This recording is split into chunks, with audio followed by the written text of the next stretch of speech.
Steel toes on the gravel, thermos by the door,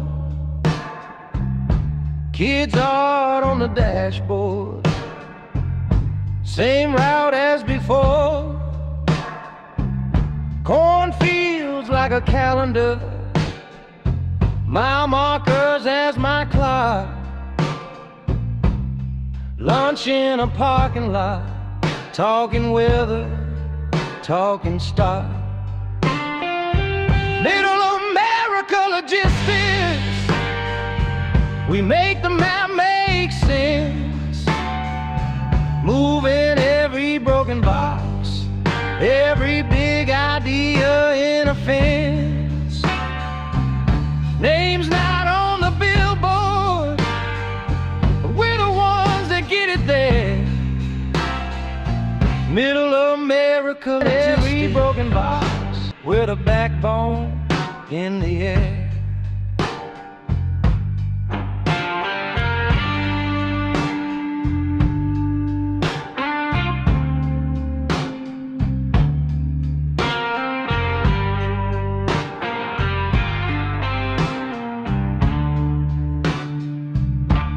Scanner on my belt loop, barcodes in my dreams, forklifts doing slow dance between the yellow seams. Sign right here, small talk.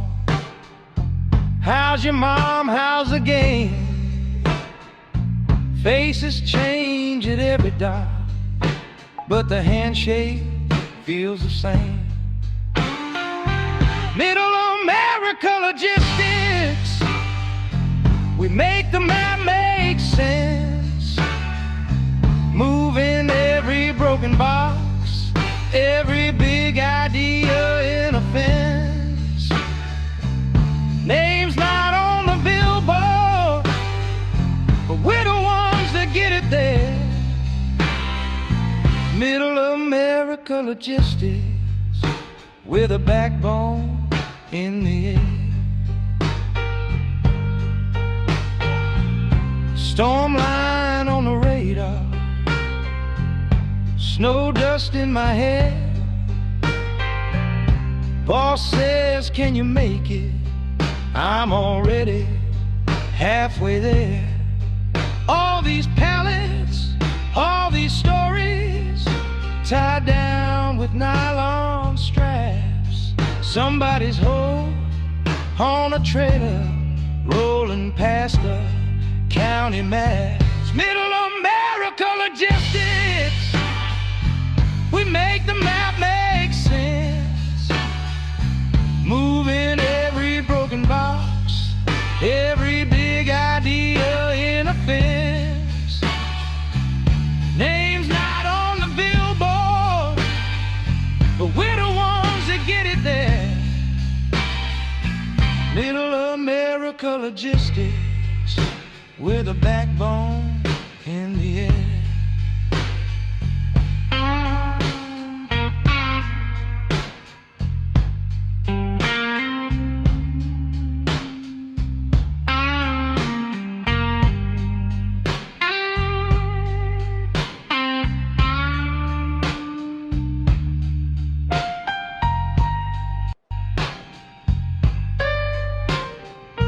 Hello, Sage. This is Cody, or how, wait a minute. Is my name, Cody or Colby? I'm not really sure. So, I will, there in fact, internally, hang on a second, god damn it, I'm trying to, wait a minute. I think your name might be Sully. I don't fucking know what your goddamn real name is. We went through boot camp, and I said, alright, give me a call back. Wait a minute.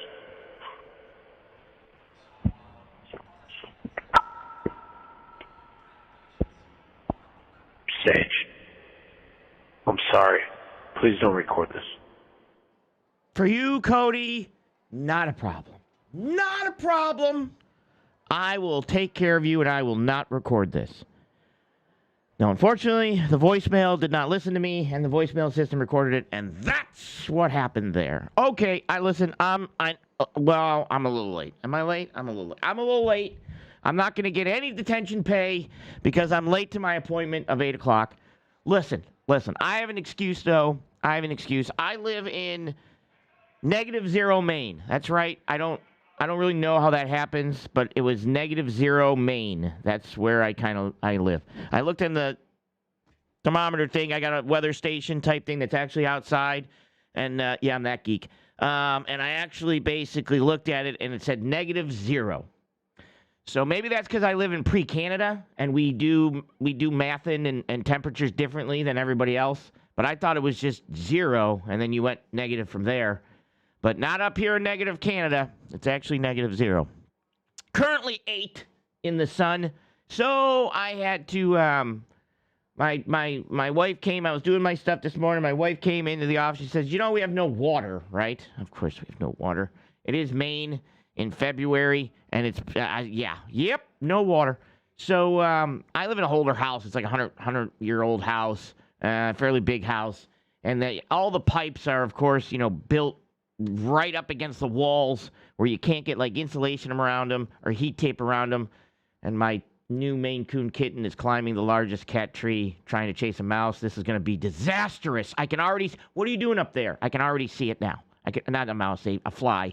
And trying to. Okay, this is going to go horribly wrong. You're about to hear the collapsing of a whole bunch of stuff on a top shelf that she shouldn't be at. Well, be advised. She's not going to get that fly. Anyways. So I had to go out there with a heat gun. I have a heat gun, and I go down there, and I had to thaw the pipe so I can get water running to all the bathrooms and the sinks and do the dishes and all that other stuff so that the toilets would fill up. So that's what I was doing up here in pre-Canada while this is going to be distracting. And can you get down? Either way, she's up there chasing a fly, and now she's on the high shelf, and any minute now she's going to crash all of my pictures that are up there. Either way, we'll deal with it when it happens. It's what happens when you get a Maine Coon kitten. They're any kitten. Anyways, so I have a couple videos we were going to play today. We're going to do a little bit of some trucking and some logistical type stuff. It is Friday. On my last video, I ended up getting a red strike, a demonetization, because Jubilee debates, they don't let you cover any of their stuff, even under free, fair use. So most likely this will not be kicked into the algorithms. It normally takes about 3 episodes before they, because they're punishing me. So I got demonetized. So I'm not punished like I can't stream. They just kick me out of the algorithms. So be it. I'm cool with that. This happens. I've showed this before. I've actually showed this to the people in the Discord. That anytime, like, I'd be doing good, I'd be getting 30, 40, 50,000 views, they'd give me a red demonetization strike, and then they would drop me down to like 3,000 views or 2,000 views. So I've actually showed that happens. Consistently, I've shown that. So I know this is going to happen, which is I'm fine because I don't mind just having a small crowd today because I'm already messed everything up. How do you breed 0 flies? Yeah, I don't know. That's something somebody can explain this to me. I currently have flies in my house in the winter. I have no idea how that happens. I don't have a lot. You see what happened there? She went, oh, God, for the love of God. What? That's what happened. She went down. The cat fell down. I knew it. Anyways, you didn't see what happened. So I don't know. I don't know how that happens. The other thing we get a ton of is, I don't know what they're called. They're Asian ladybugs or Asian bugs or whatever those things are. They look like ladybugs, but they're Chinese things or something like that. I don't know. We get a lot of those the minute the sun comes out. Like in certain areas, we got little traps for them. Anyways, older house. Just what you deal with when you deal with an older house up here in the woods on 11 acres where, you're trying to get away from that society. Okay. Let's see here. Well, yeah, that was interesting. We're not looking to cover this, but I did want to talk. We're going to cover a couple other things. We're going to go into logistics. It looks like Trump put out a video making Obama and the Obamas monkeys in the jungle. That's interesting there. I think they're from Chicago. So that's not good. All right, so let's kind of go here. But that's Trump for you. You know, if you voted for him, I don't know. I guess you can forgive him, maybe. I have no idea. They live in the walls. That could be. That's probably the bastards. I only have like 3 of them. There's only like 3 flies roaming around the house. It's the trifecta of flies. They're I don't know what they're doing. It's a small gang. What's a flies? Is there? I don't know. It's a small gang. All right. So we're gonna kind of jump right into it because I know I'm running late. So let me hit my. Oh crap. Oh, I gotta move that too. I gotta move that. Hey. What? You are not Kevin Costner. Very true. I am not Kevin Costner, and I have my Discord up on the screen, so I've got to get her up in front of the Discord. Jesus, Mishevitz, what is going on here? Thank God I've got a strike. Let me try that again. Did I fix it? No, not you, Bob. Yeah, there it is. All better. All better.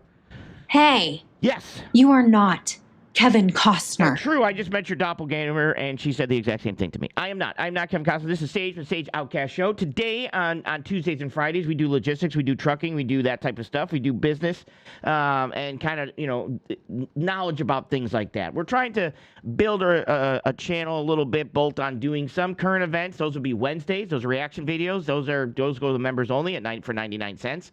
And on the Tuesdays and Fridays, we cover trucking news, trucking logistics, and things like that. So it is what it is. But like I said, probably going to be a smaller show today because I got a strike. All right. One thing I did want to cover real quick was before we jump into the trucking aspect of things, but I am on Twitch and LinkedIn currently. No, I'm not on LinkedIn. I shared it with LinkedIn, but I'll be on LinkedIn very soon. I am not on X because I'm not paying the $7 to be able to stream to X. Just not doing it anymore. Sorry, Elon. You'll be fine. All right. I did want to kind of cover this real quick. So a big conversation piece around the dinner table probably was the price of prescription drugs.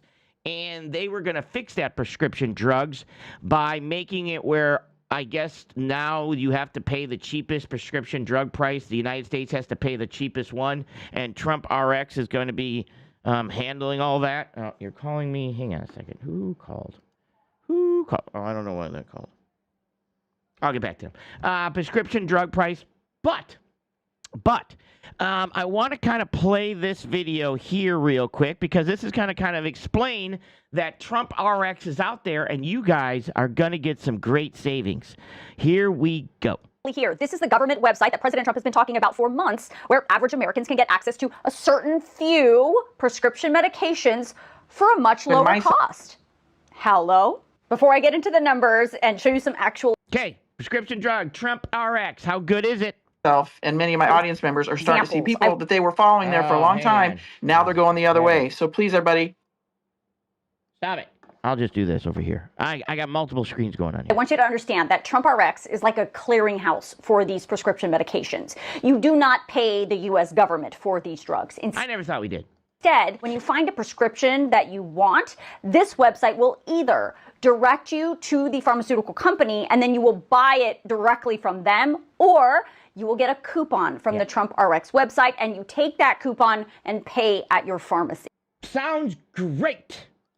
These lower prices are the result of direct negotiations between President Trump, the White House, and these pharmaceutical companies. Now, there are only about 40 medications on the website as of today. So, there's only 40 medications? Huh, that's weird. Let's look at a couple examples. I want to start with Ozempic, which of course is a popular GLP-1 drug that we all know is very expensive. Yeah, actually, I don't think it's that expensive. I've been doing some calling around, and I don't think it's that expensive as people are saying. I don't see it for $300. You can shop this one around, and I think $350 is where I saw it fairly. So when you look it up, you get to choose which strength you want. And then the website asks, how many times have you taken Ozempic? Either never. The original price, $1,000. Yeah, that's not true. I literally see it for about $300. I've called around and it's about $300. I can, if people want to know where that's at, I can kind of give you that. If you reach out to me, you can send me a text. Or once, and if you choose that, you pay $200 instead of the original. Well, $200 is better than $300. That's fair. That's fair. Retail price of more than $1,000. Oh, that is also the smallest dosage. Just so you know, that's a pretty small dosage. Okay. But if you've taken Ozempic more than twice, Wait a minute. How many times have you taken it? 0 to 1, it's $199. If you've taken it 2 times before, it's $350, which is about exactly the price I just told you, where I know where to get it already without this coupon for $350. If anybody wants to know where to get this drug for $350 without this coupon, I can point you in that direction, just so you know. you pay $350. There is a little bit of fine print here. Oh, fine print. What's the fine print say? Fine print's fine. It's fine. That $199 price is a limited time offer for new self-pay patients. So if you have no insurance, it's a limited time offer, where you will get that $199 price for just the first 2 monthly refills of Ozempic, and only through March 31st of 2026. Then the price goes to $350, which is pretty much the price you can get it for right now without this coupon. Just wanted to let you know that. For each fill after that, you will pay that $350 price. Then you have to accept the terms. Terms. Good. Which makes sense. Should have terms. It makes sense. This is fine. You have to confirm that 1, you are a resident of the United States or a U.S. territory. Makes sense. And 2, you have to confirm that you are not enrolled in insurance from any government, state, or federally funded medical prescription benefit program, including Medicare, VA, DOD, TRICARE, or Medicaid. Wow. That's weird that you can't get that if you're in the military. Like, TRICARE is military. If you guys know this or not, I was on TRICARE when I was in the military. That's weird that this offer wouldn't be for anybody in the military. Means it appears that if you are enrolled in one of those programs, you cannot access this price. Wow, I wonder why. Huh. You, of course, also will have to have a valid prescription for Ozempic in order to buy it. Yeah, you also have to do that. You have to go to your doctor. At that price. Makes sense. Then, if that all checks out, you agree, and you can download the coupon, which then you take to your pharmacy along with your prescription. Right. Let's look at another drug. We know how expensive IVF medications are, and TrumpRx has one available called Gonal F. I have no idea. I didn't check on this one. I didn't even know this one was on. Type in that name. I knew the other one because he kept talking about it, so I started calling around. And it takes you to the page where you can find the drug for as low as $168 for the lowest strength. That's good. Normally not $1,000, now down to not $168. Now, unlike Ozempic, for this drug, you do not have to agree to the same terms. But but if you want this, but the strength is still more expensive. You get the same coupon, and then you take that coupon along with your valid prescription to the pharmacy, and you can get that drug for that price. Now, as I mentioned, there are only 43 brand name prescription drugs available on TrumpRx as of today. But the White House says that more drugs will be added to the website as more deals are made with more pharmaceutical companies. Now, I'm not going to list all 43 drugs, but I will email you the list in tonight's Fact Station. I think Ozempic is definitely not from this country. It's made out of the country. I can't remember which country. Email. That's weird. It's kind of weird that the one drug that he was saying, the Ozempic or whatever that is, I actually found a place to get it for the exact same price that you can get it with. Well, no, you can't get it for the price, the new price. Like, you can't get it for the new price, but that's kind of I'm going to hook you onto this drug price. And then they kind of do that with, like, I think all drugs pretty much, even like, probably crack. Also, the problem is that eventually it goes up to the $350, which is the exact same price I found it for without the coupon. So you just go to SageRx. Go to SageRx, and I'll print you out a coupon, and I'll tell you exactly where to buy it for the exact same price as TrumpRx. It's a place in Florida, I think. I think it's in Florida. But, that is what it is. Good job there. All righty. Okay. Let's see here. First, people wouldn't need to weigh loss dogs if they'd stay out of Burger King. Burger King. Well, yeah, that's a good one. Are you stopping at Burger King today? You know it. Yeah. We got one of our people in the Discord that he's supposed to be, eating, I don't know, scrambled eggs. So I just told him to eat the scrambled eggs on top of the Burger King. So we talk him into going to Burger King every time. We used subliminal messages this morning and basically convinced him to go to Burger King. All right. So if you join the Discord, you need any convincing to go to Burger King, join the Discord. We'll help you out pretty much almost every day. Okay, so we have the show titles, The Good, the Bad, and the Ugly, The Good, the Bad, and the Trucker, in regards to some stuff that I want to cover. So I've got a couple things, to be completely honest. One of the videos I've got is, we're going to go with this guy. One of the videos we're going to go with is with the bad, and we're going to kind of watch some people and their misunderstanding in regards to logistics.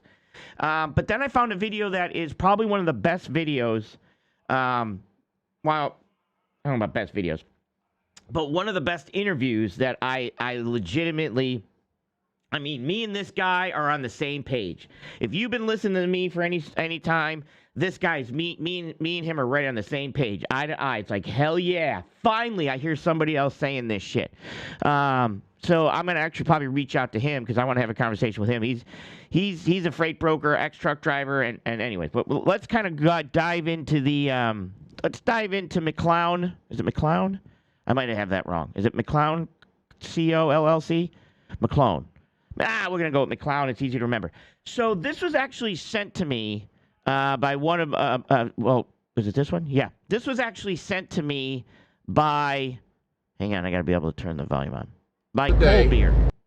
And this guy right here is one of the guys that thinks that all truck drivers should get $5 a mile, even just for pulling a box, pulling a van. And this is some of the stuff that I'm gonna watch more of his videos and kind of debunk some of his comments and explain why that doesn't work, or if he does come up with something that would work, I'll be honest with it. But here's what I don't want to be. There's so many other content creators out there that are extremely negative, that are bashing people all the time, right?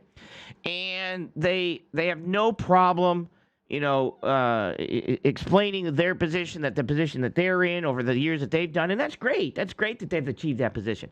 But the negativity in regards to how they either do reaction videos or stuff like that, it gets kind of depressing, to be completely honest. Some people, like I said, some people want to call in, and I think we do a lot of reaction videos in regards to things we disagree with, but I want to start also doing reaction videos towards people that I do agree with, because that way that we can kind of find other people that are out here that, that have decent stuff, right? They have decent stuff.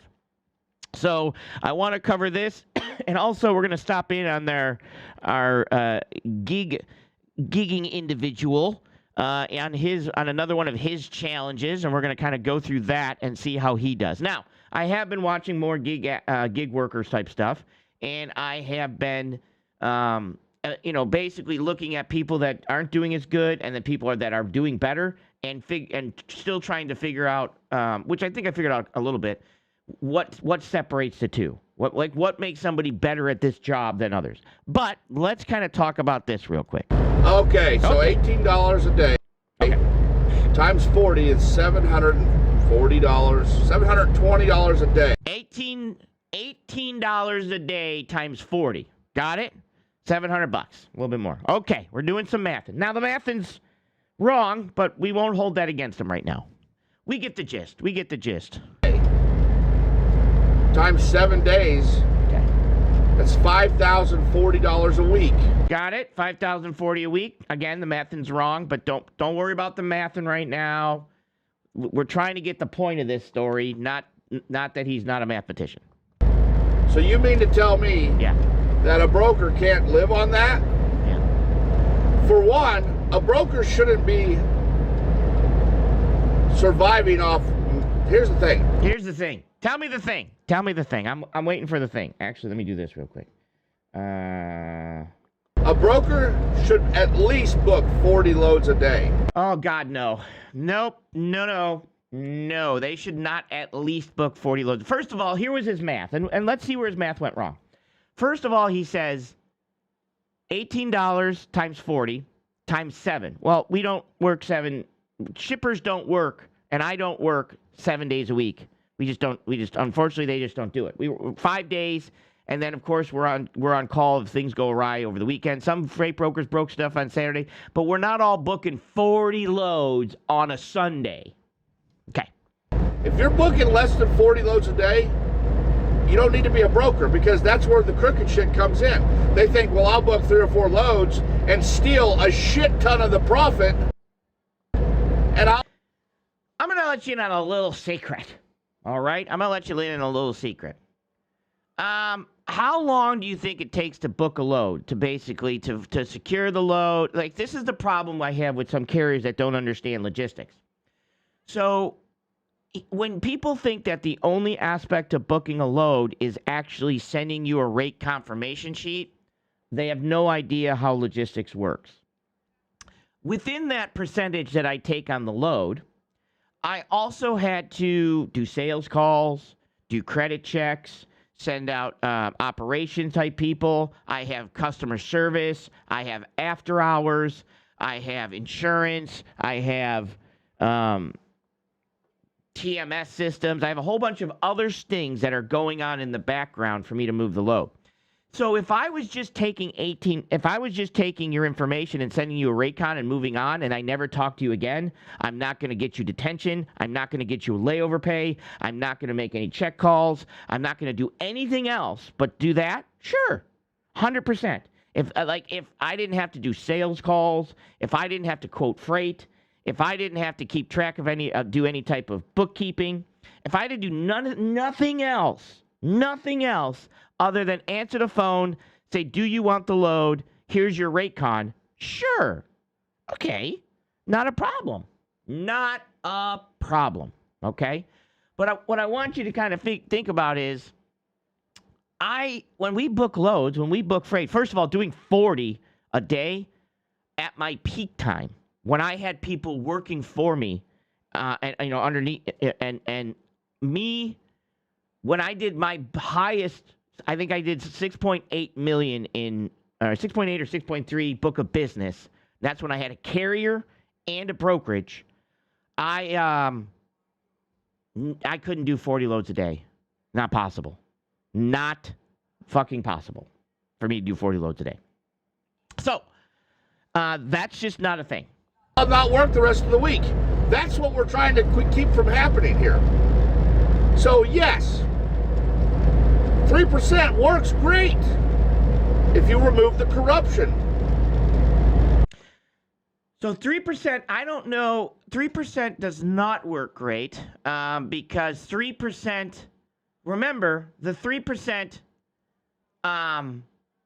that's gross 3%. That's a gross 3%. So let me ask you, if I were to go to any, not net, but gross, because according to that 3%, that means that I have no expenses. None at all. Not a single one. Not my power bill, not my brick and mortar, not my taxes, not my softwares, not my insurance, not my labor costs, nothing. I have no expenses. None at all. Okay.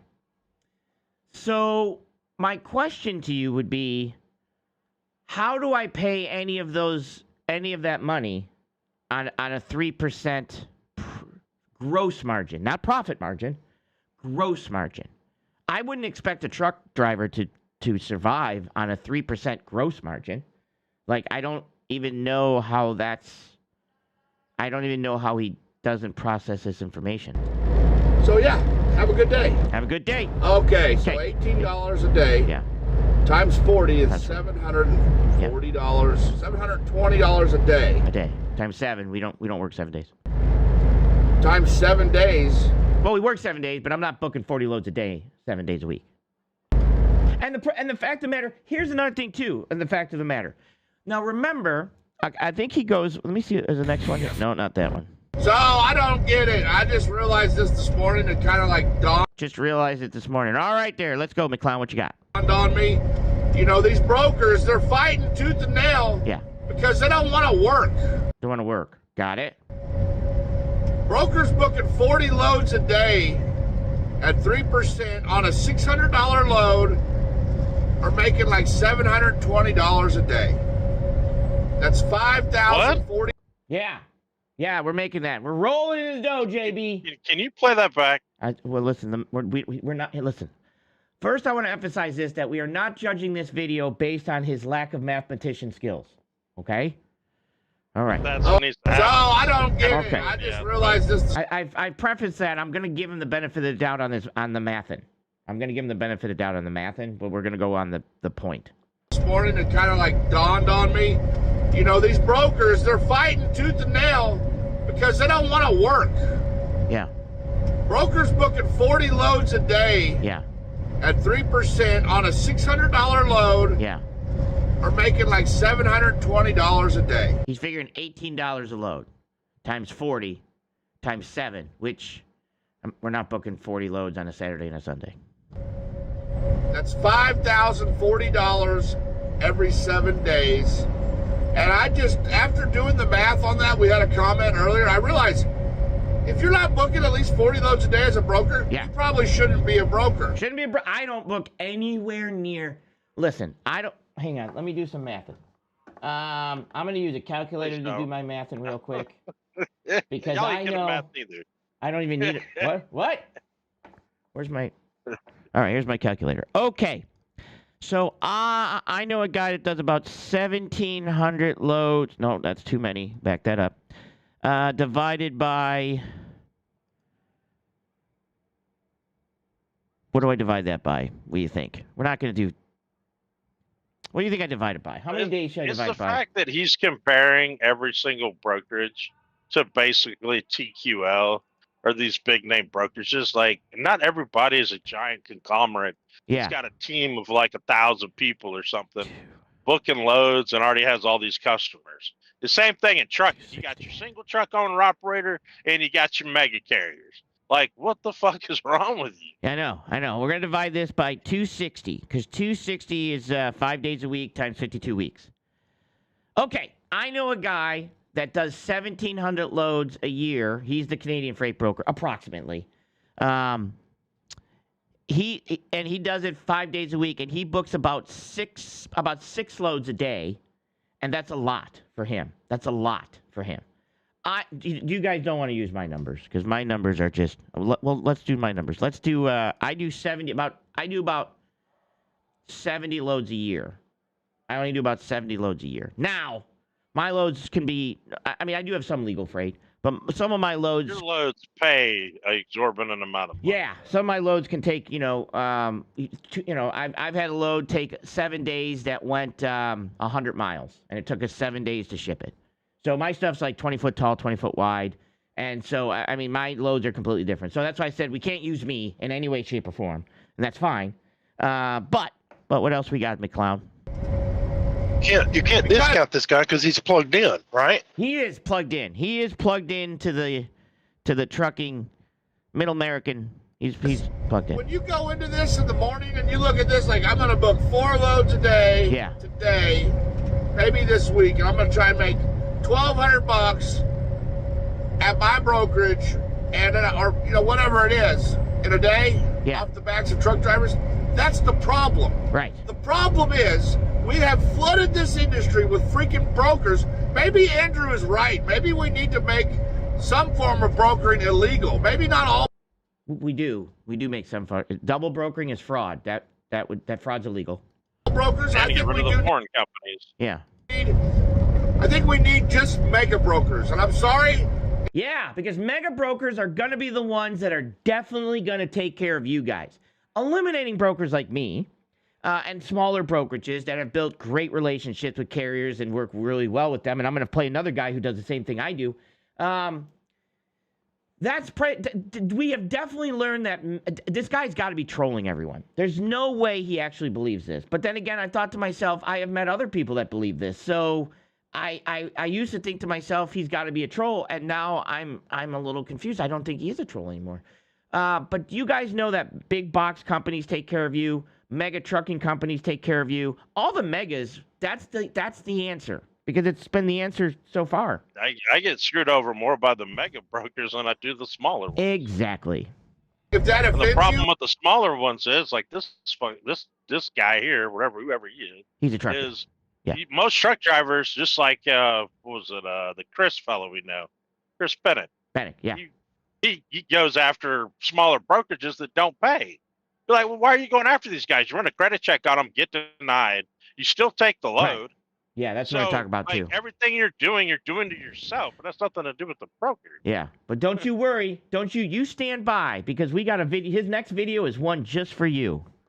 but it would make for a better industry, because small brokers Yeah. that are booking under 40 loads a day, Yeah. and they have to make their money Yeah. in order to, they tell us don't live beyond your means, but yet these brokers have clearly lived beyond their means. Not true. Some have. I would agree with that. 100%. I'm not gonna hate on that. They're terrified that we're actually going to get a backbone and start standing up for what's right and lawful in this country, Right. in this industry. Yeah. So yes, I think brokers, if you ain't booking 40 loads a day, you don't need to be a broker. No. That's what I think. I agree. I think if you have to rely on stealing the spread, stealing the fuel surcharge, stealing as much as you can to make a profit and only work 3 days a week, you need to go out of business. We don't need that kind of bullshit. I agree. You can't haul 20 loads a week. You don't need to be a carrier. Yeah. I'll be honest with you, I've got one for you. If you have a carrier and you haven't grown your company in 3 years to have more than one truck, you shouldn't be a carrier. Whoa, sir. What? Sir. Wait, what? Sir. Is that out loud? Did I say that out loud? Oh, sorry. Dangerous road you're going down. Dangerous road. Oh, okay. In our industry, we don't need that. Yeah, but if you need to make all your money with one truck because you have a carrier and you can bring on multiple trucks, and you haven't grown your carrier to be able to bring on multiple trucks, maybe you shouldn't be a carrier. You should just be, maybe we should categorize carriers, and maybe we should break that up. Maybe we should create a law that says, hey, you're not a carrier if you only have one truck. You need to have 3 trucks or more before you can start reaching out to, we had that law. That was called regulation. Then we deregulated, and then everybody came. Okay, I remember now. Fucking siphoning off of our shit. Yeah. We need a fair and honest industry that runs smooth. God, yes, I agree with that 100%. Fair and honest industry that runs smooth, trucking ain't it. It's never, ever, ever going to be it. Trucks break down. Shippers and manufacturers have problems in regards to people's not showing up and being behind on what they have to get out. Good luck. Okay? We need a broker cap. We need 100% transparency. Yeah. We need these carriers. I agree with that. 100% transparency. Matter of fact, here's the thing, too. You have to cover Chester. What if we had 100% transparency on your fuel discounts and on your MVRs? I want to see your MVR before I load you. 100% transparency. To get paid so these trucks can be maintained, these drivers can be paid, and the quality of everybody's life involved in this whole supply chain issue gets better. The only thing standing in its way are people that are benefiting off of the corruption that's going on. New word of the day, corruption. Well, it's not really new, but definitely being used more. And the lying, and the backdoor deals, and the skims that they're taking, and all this shit. Skims. Tariffs. I don't listen. There's all the evidence of all these inflammatory claims. Yeah. I am no longer calling my profits anything but tariffs. I am now tariffing drivers. You guys should be okay with tariffs. You guys you're liking the tariffs. So my profits I now take, I am now putting tariffs on the freight that I give you. You should be fine with it. Let's move on. We've got to stand up, guys, and quit taking this shit. AFFTRA.org. Sign the petition. Sign the petition. Okay, hang on. Let's find one more. One more, and then I'm going to show you his, here we go. Here it is. Here it is, truckers. Good morning, Internet. David here with McCown Co. LLC. This guy here, he doesn't start his truck unless he gets at least $3 a mile. He doesn't start his truck unless he gets at least $3 a mile. Well, that's good. I mean, if he can do it, do it. And that's great, sir. What does he haul? I don't know. He doesn't say. But that's great, sir. Here we go. You ready for this statement? Here we go. Unless he gets at least $3 a mile. And that's great, sir. You're not profitable. you're breaking even at $3 a mile. See, this is the thing. Everybody thinks it's a flex to charge $3 a mile. It's not. Anything under $5 a mile, you're not being profitable. You're not profitable, JB, unless you're getting $5 a mile. Did you know that? How's that guy at $3 a mile profitable?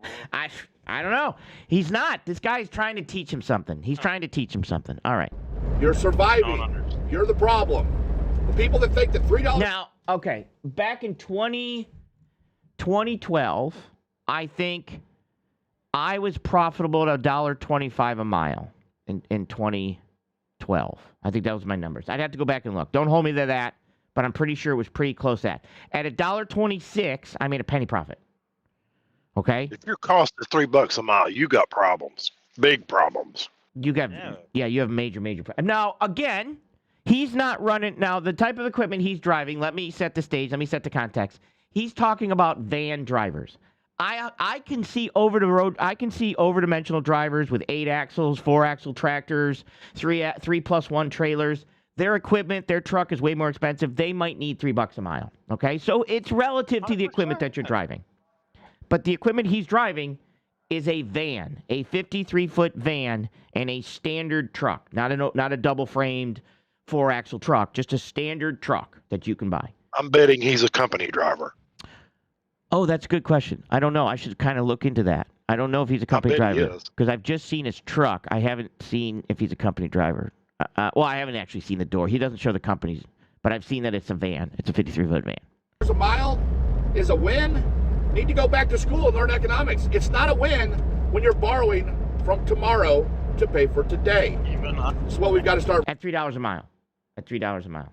Realizing, guys, it's not a flex. Now, just so everybody who's enjoying the show that might not know, currently right now, I would say an average cost for a responsible carrier would be about $1.50 a mile for a van. Am I right? Is that decent? Cost of operation? JB? Well, he'll get back to me. He's probably doing his numbers. If you're not... Now, the ATA says that with everything, the ATA says that the cost to operate a truck, I believe, is $1.30 a mile with the ATA. That's everything. That's paying your salary and everything. That's salary and everything. Okay. Getting $5 a mile, where you're stacking up money at the end of the day after every expense is paid for, you're not profitable. You're in survival mode. Actually, to be completely honest, if your cost is $2.50 a mile, and that's high, at $2.51 you're profitable. To be honest, we have to understand how the word profit works. This is why AFFTRA is here. I get a little bit of confusion in the chat from Nate. Nate, just so you know, we do trucking on Tuesdays and Fridays. And we do politics on Wednesdays, just so you know. But thank you for the compliment. It brings back the law that's... yes, I would work at Peterbilt. I saw $26,000 diagnostic fee every time I put the equipment in the ACM. Every truck... Wait, hang on. I worked at Peterbilt, and I saw $26,000 diagnostic fee every time I would put the equipment on the ECM. They are charging $26,000 to put it on the computer. No, they're not charging. No, diagnostic Jesus fee. Christ, we're in the wrong business stage. Jesus Christ, I'll buy a computer. I think you mean. I don't think you mean that. I think he means repair fees. It's anywhere between like $40 to like $80. Sometimes it can be. I saw upwards diagnostic of like $100. fee. I don't think he means. I don't think Derek means diagnostic fee. I think he means repair bills after diagnostics. Maybe. I'm hoping.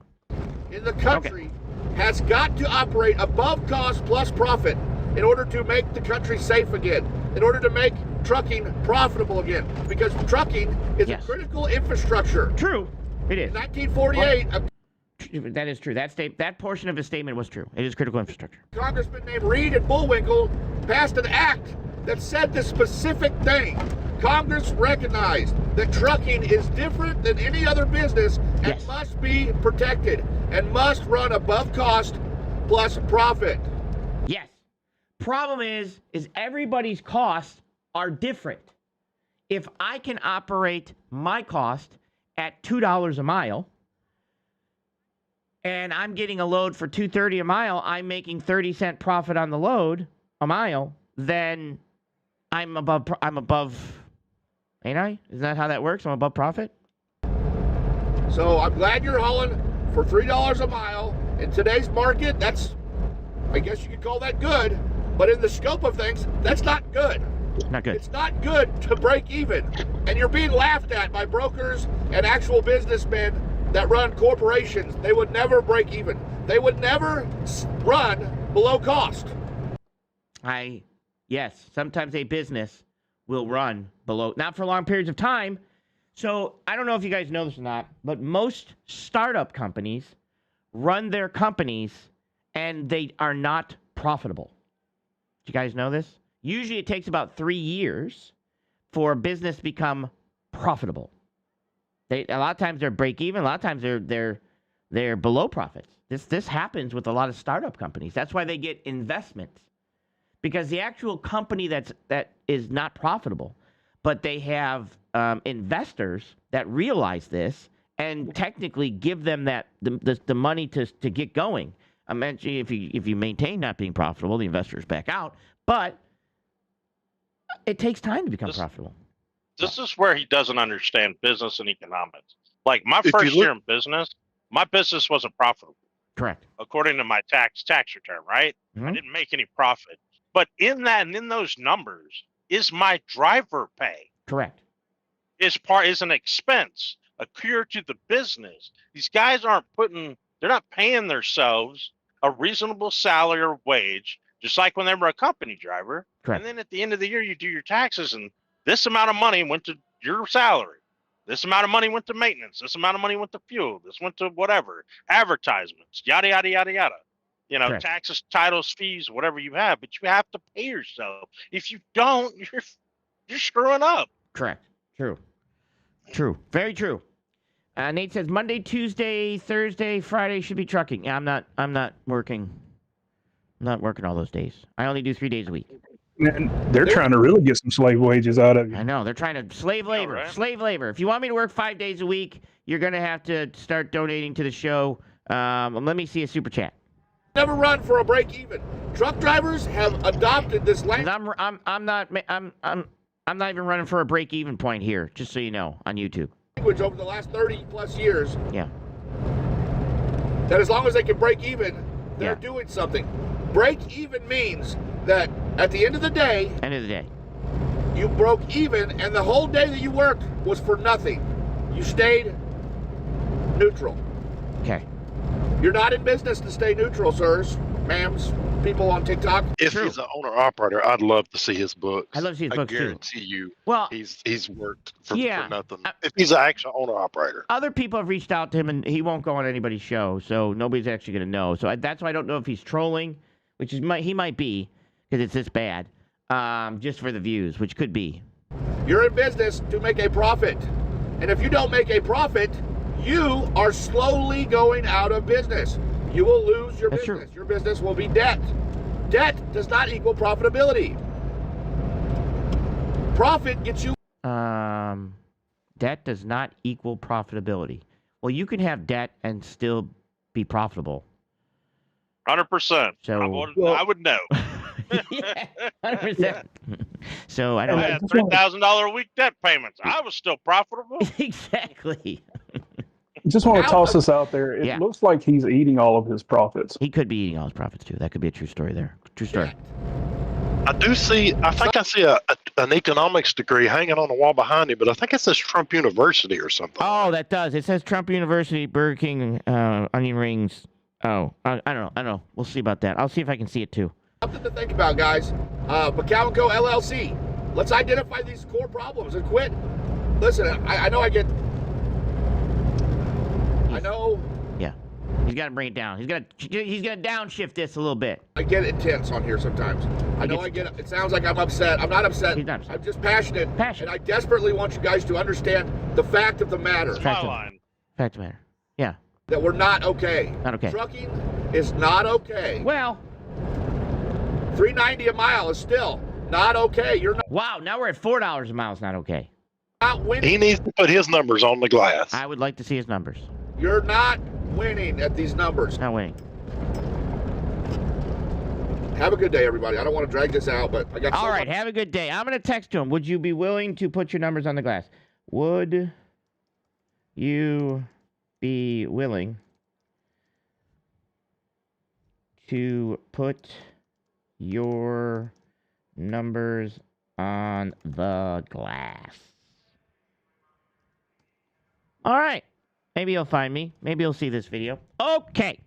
Now that we've seen the good, the bad, and Michael Johnson the ugly, we haven't shown him yet. I wanted to cover this video.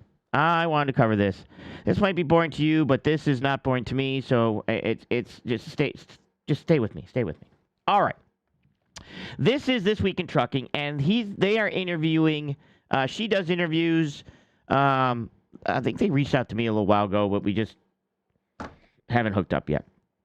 I'd have to go back. But I thought this interesting. Tell me if you see any Anthony Levano, reference founder of A&M Freight Management to LLC. me. To get the real To kind of how I did things, or things that I've been saying. So before that was kind of the bad. So now we're going to see the other side. I actually want to, like I said earlier in the video, I actually want to also play good videos because I don't just want to do reactions to bad videos and constantly bring everybody down and constantly attack everybody and constantly just bash people. Now, I know that gets views and I know that's what people want and that's, but I want to show that other people in this industry, I don't have to talk about myself all the time. I want to basically let other people see what they're doing that are successful and show you that there are other brokers, smaller brokers out there that have good mindsets. I found one.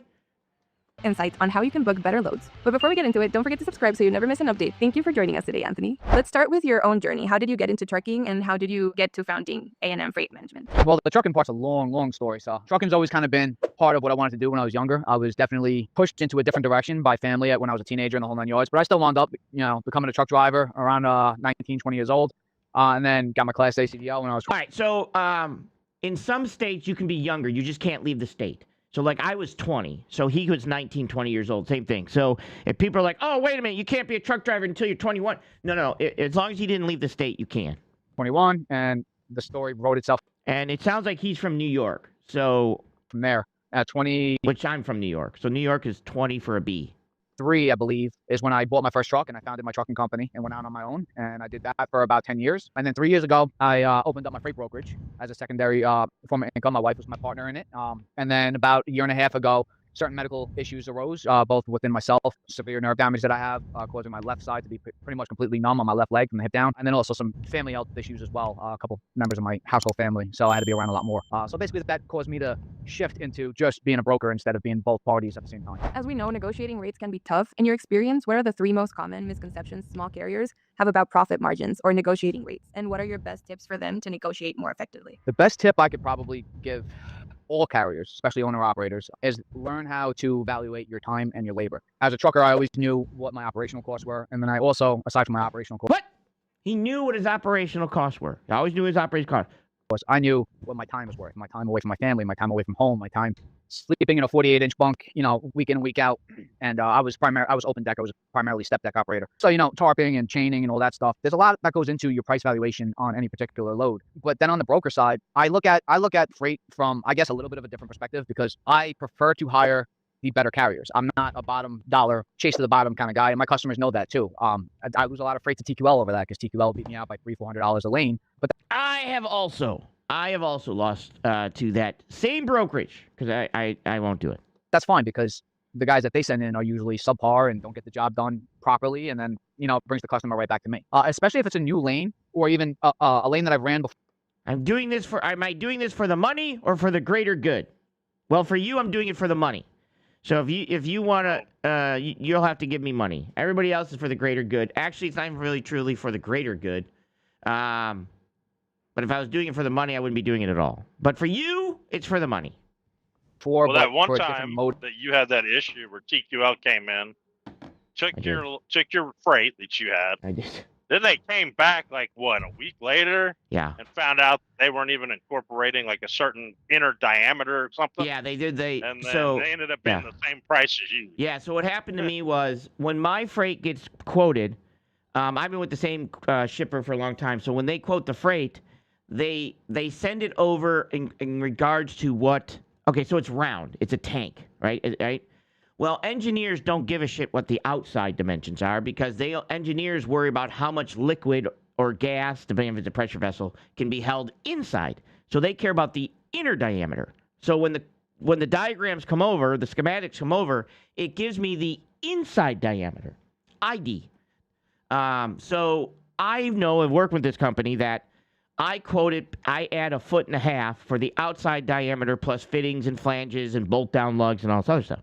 Well, TQL took the diagrams and just saw that it was 12, where if it was 12 inside diameter, I would quote 13.6 outside diameter.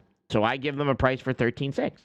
My price is way higher because I need escorts here and things like that, where TQL gave them the price for the inside diameter. And they came back to me and said, they beat you on price.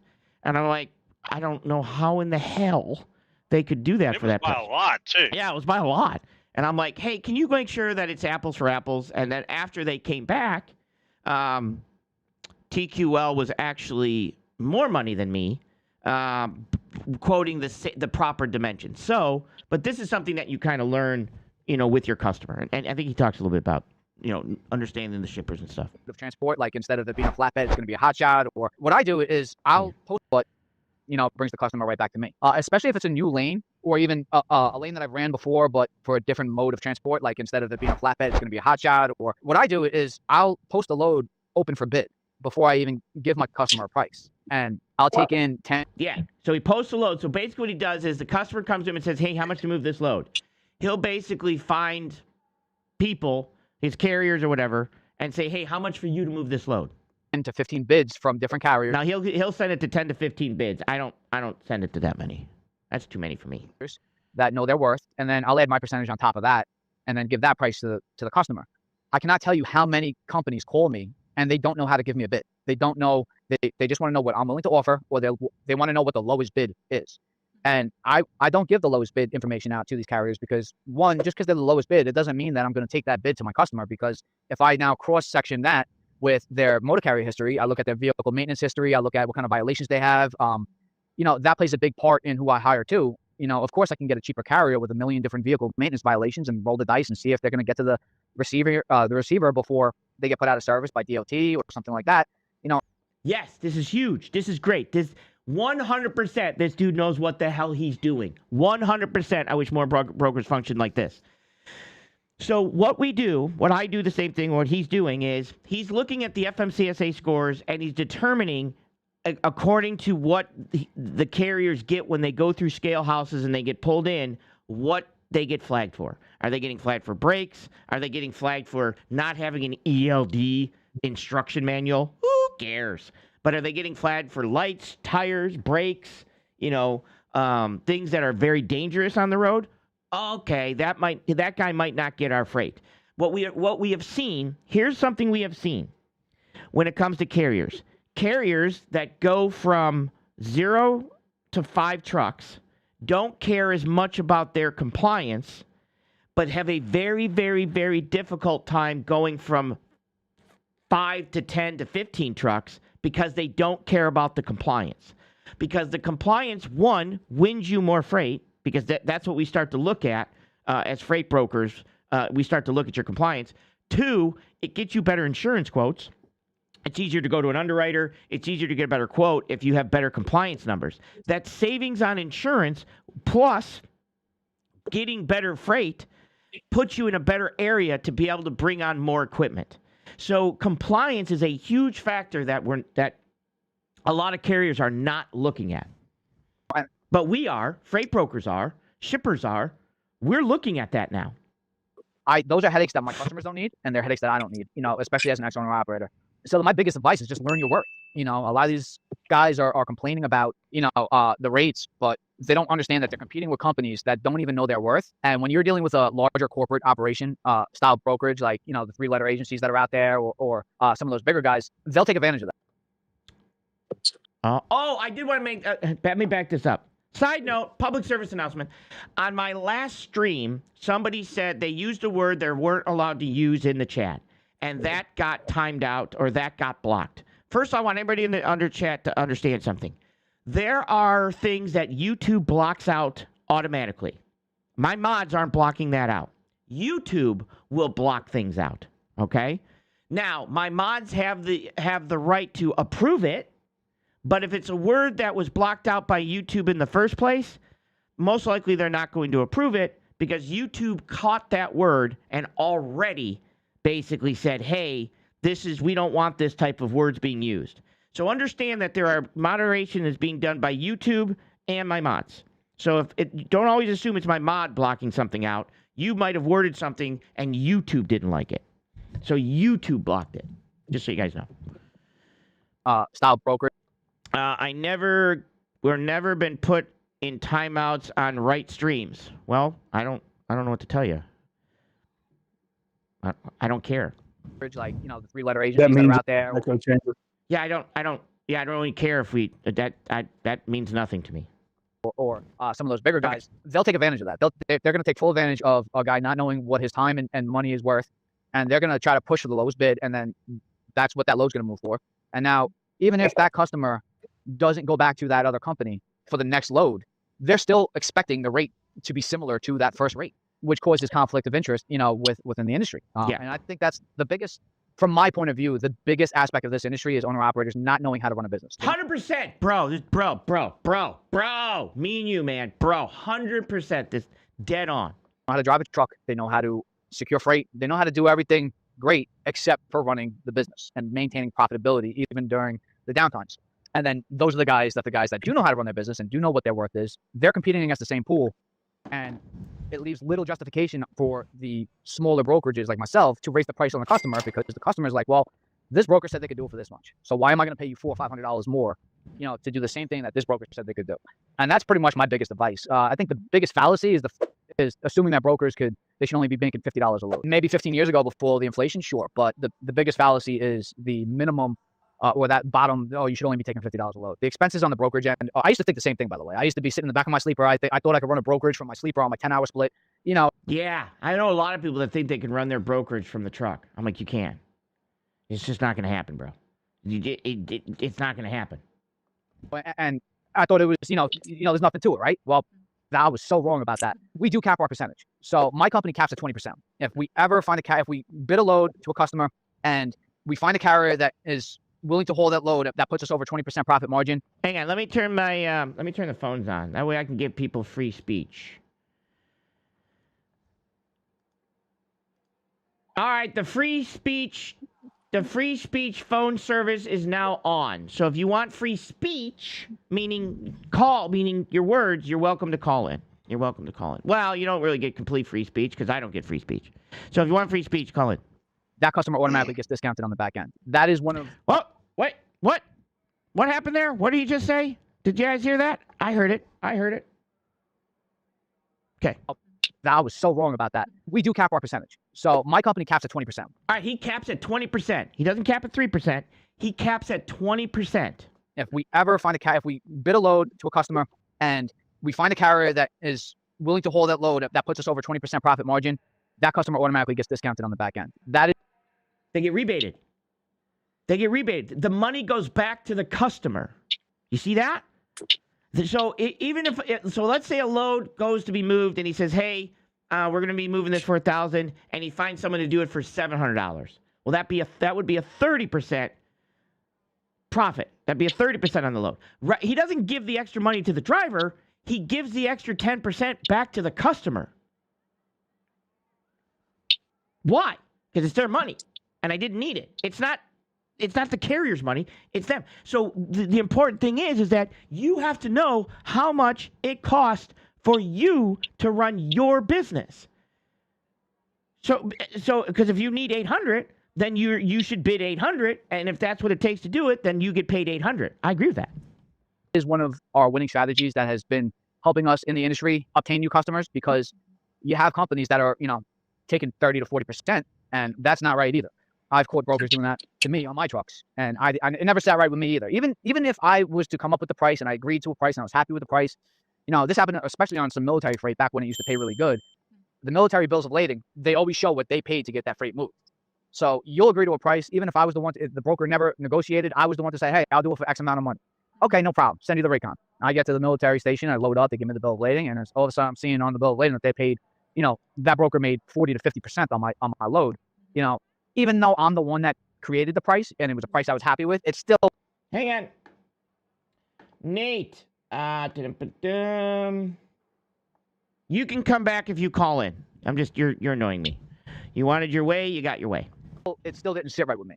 So that's what I brought into the brokerage is basically running an ethical business. This isn't the Wolf of Wall Street. This isn't get rich quick and try to steal as much money as you can. This is about keeping everybody happy as best as you can. True. Nate can come back if he calls in on the show. If he doesn't call in, we don't do the keyboard warrior thing here.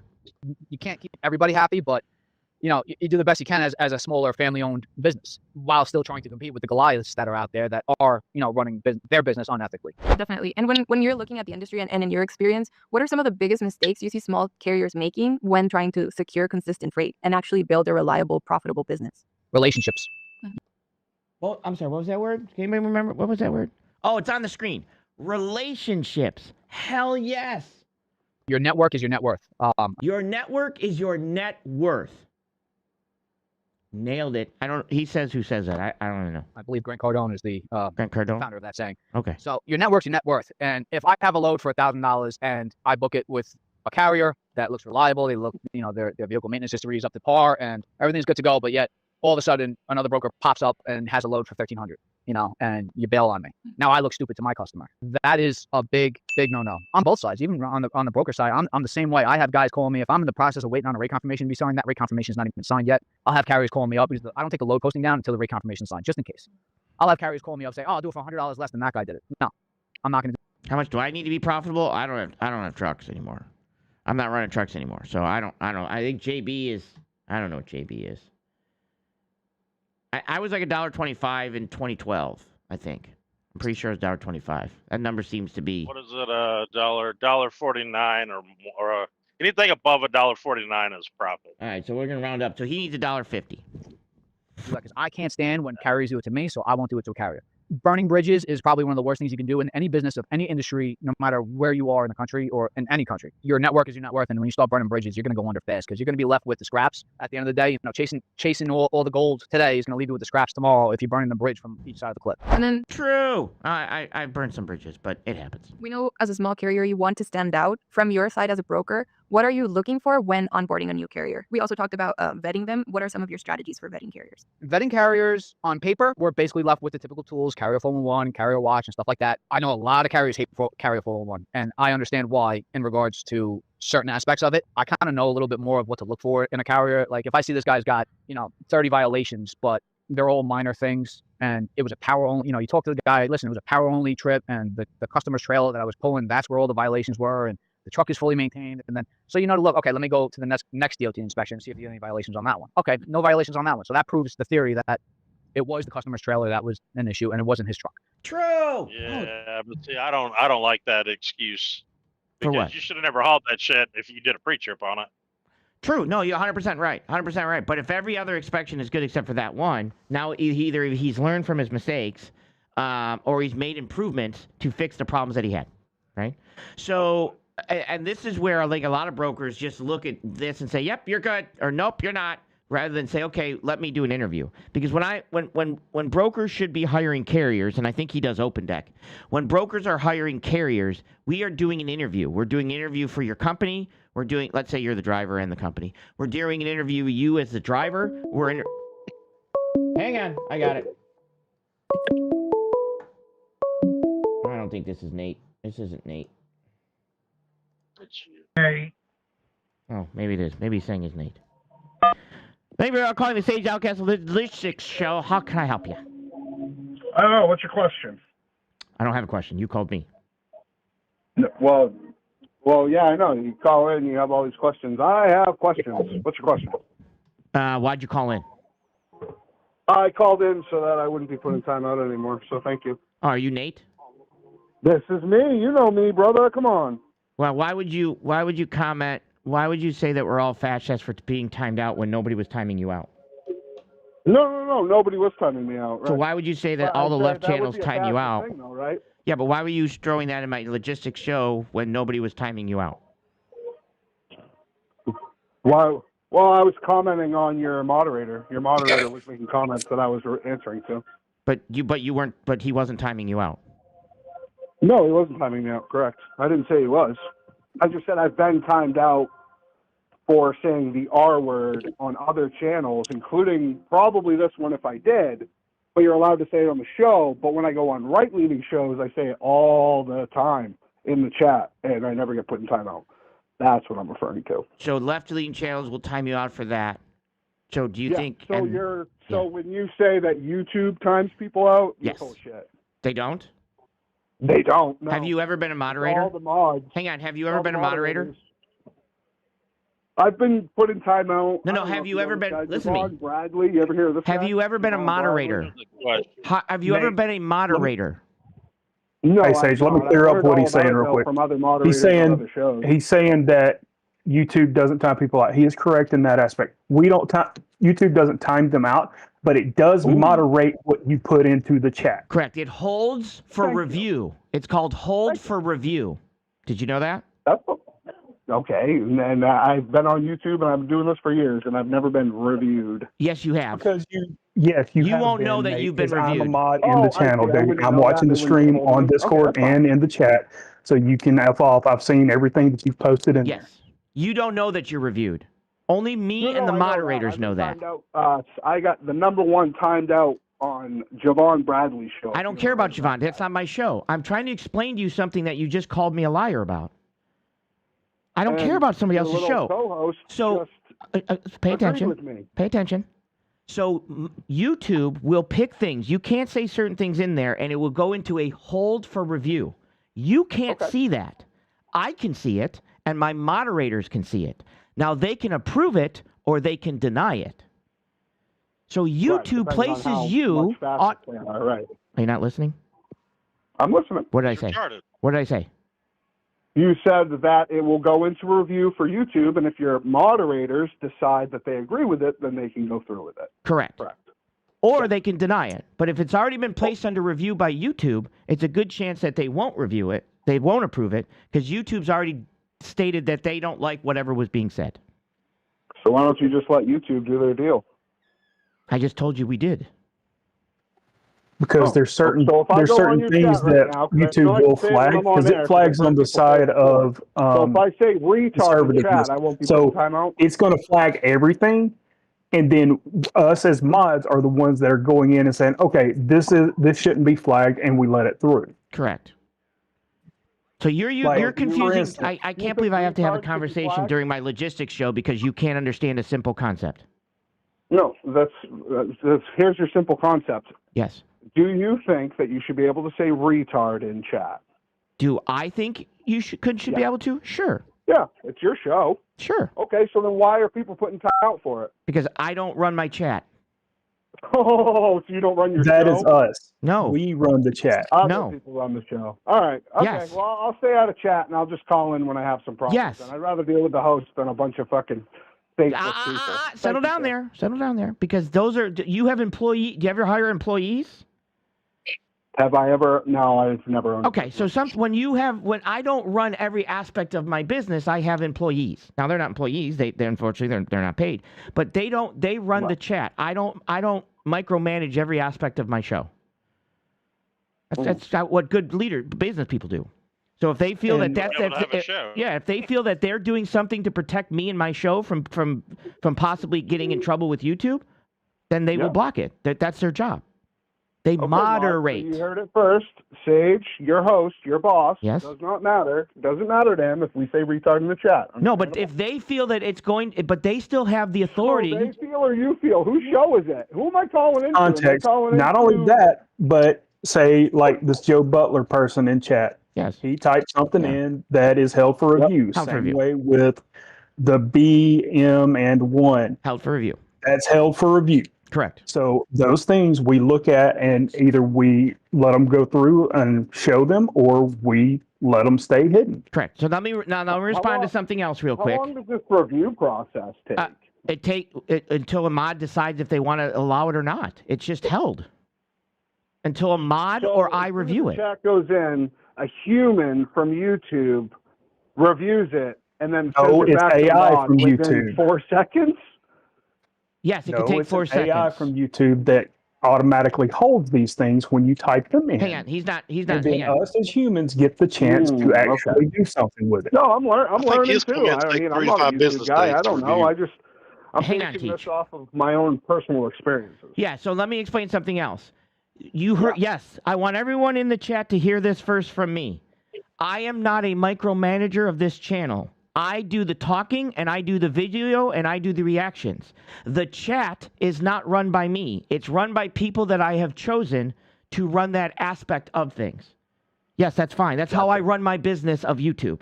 I have basically selected individuals. Their job is to maintain that if they believe something is being said that could get me in trouble with YouTube, they will block it on my behalf. Is that a problem with you? No, that's not a problem. Okay, thank you. Thank you for your time. Okay, let's move on.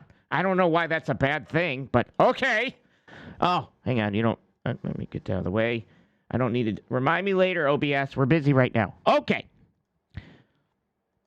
Vetting on paper is basically just, what kind of DOT violations do you have? How old is your authority? Do your numbers match? Does the phone number match to who's calling? That 6-month rule to a year rule that a lot of brokers have. I don't typically enforce that all the time. I understand why it's there. There's been a lot of fraud in the industry. It's why I didn't sell my MC number, because the last thing I needed was for it to backfire on me and deal with all these, new MC numbers that, you look at the company history and they're 10 years old, but the MC's only, a month old. And the guy on the phone with you, he's a dispatcher from somewhere else, and the phone number doesn't match, and then you try to get in touch with the phone number that's on there, and then they're not answering the phone. Stuff like that. Those are red flags. And that's Yes, true. This guy's great. I'm gonna reach out to this guy. This guy is what brokers should be.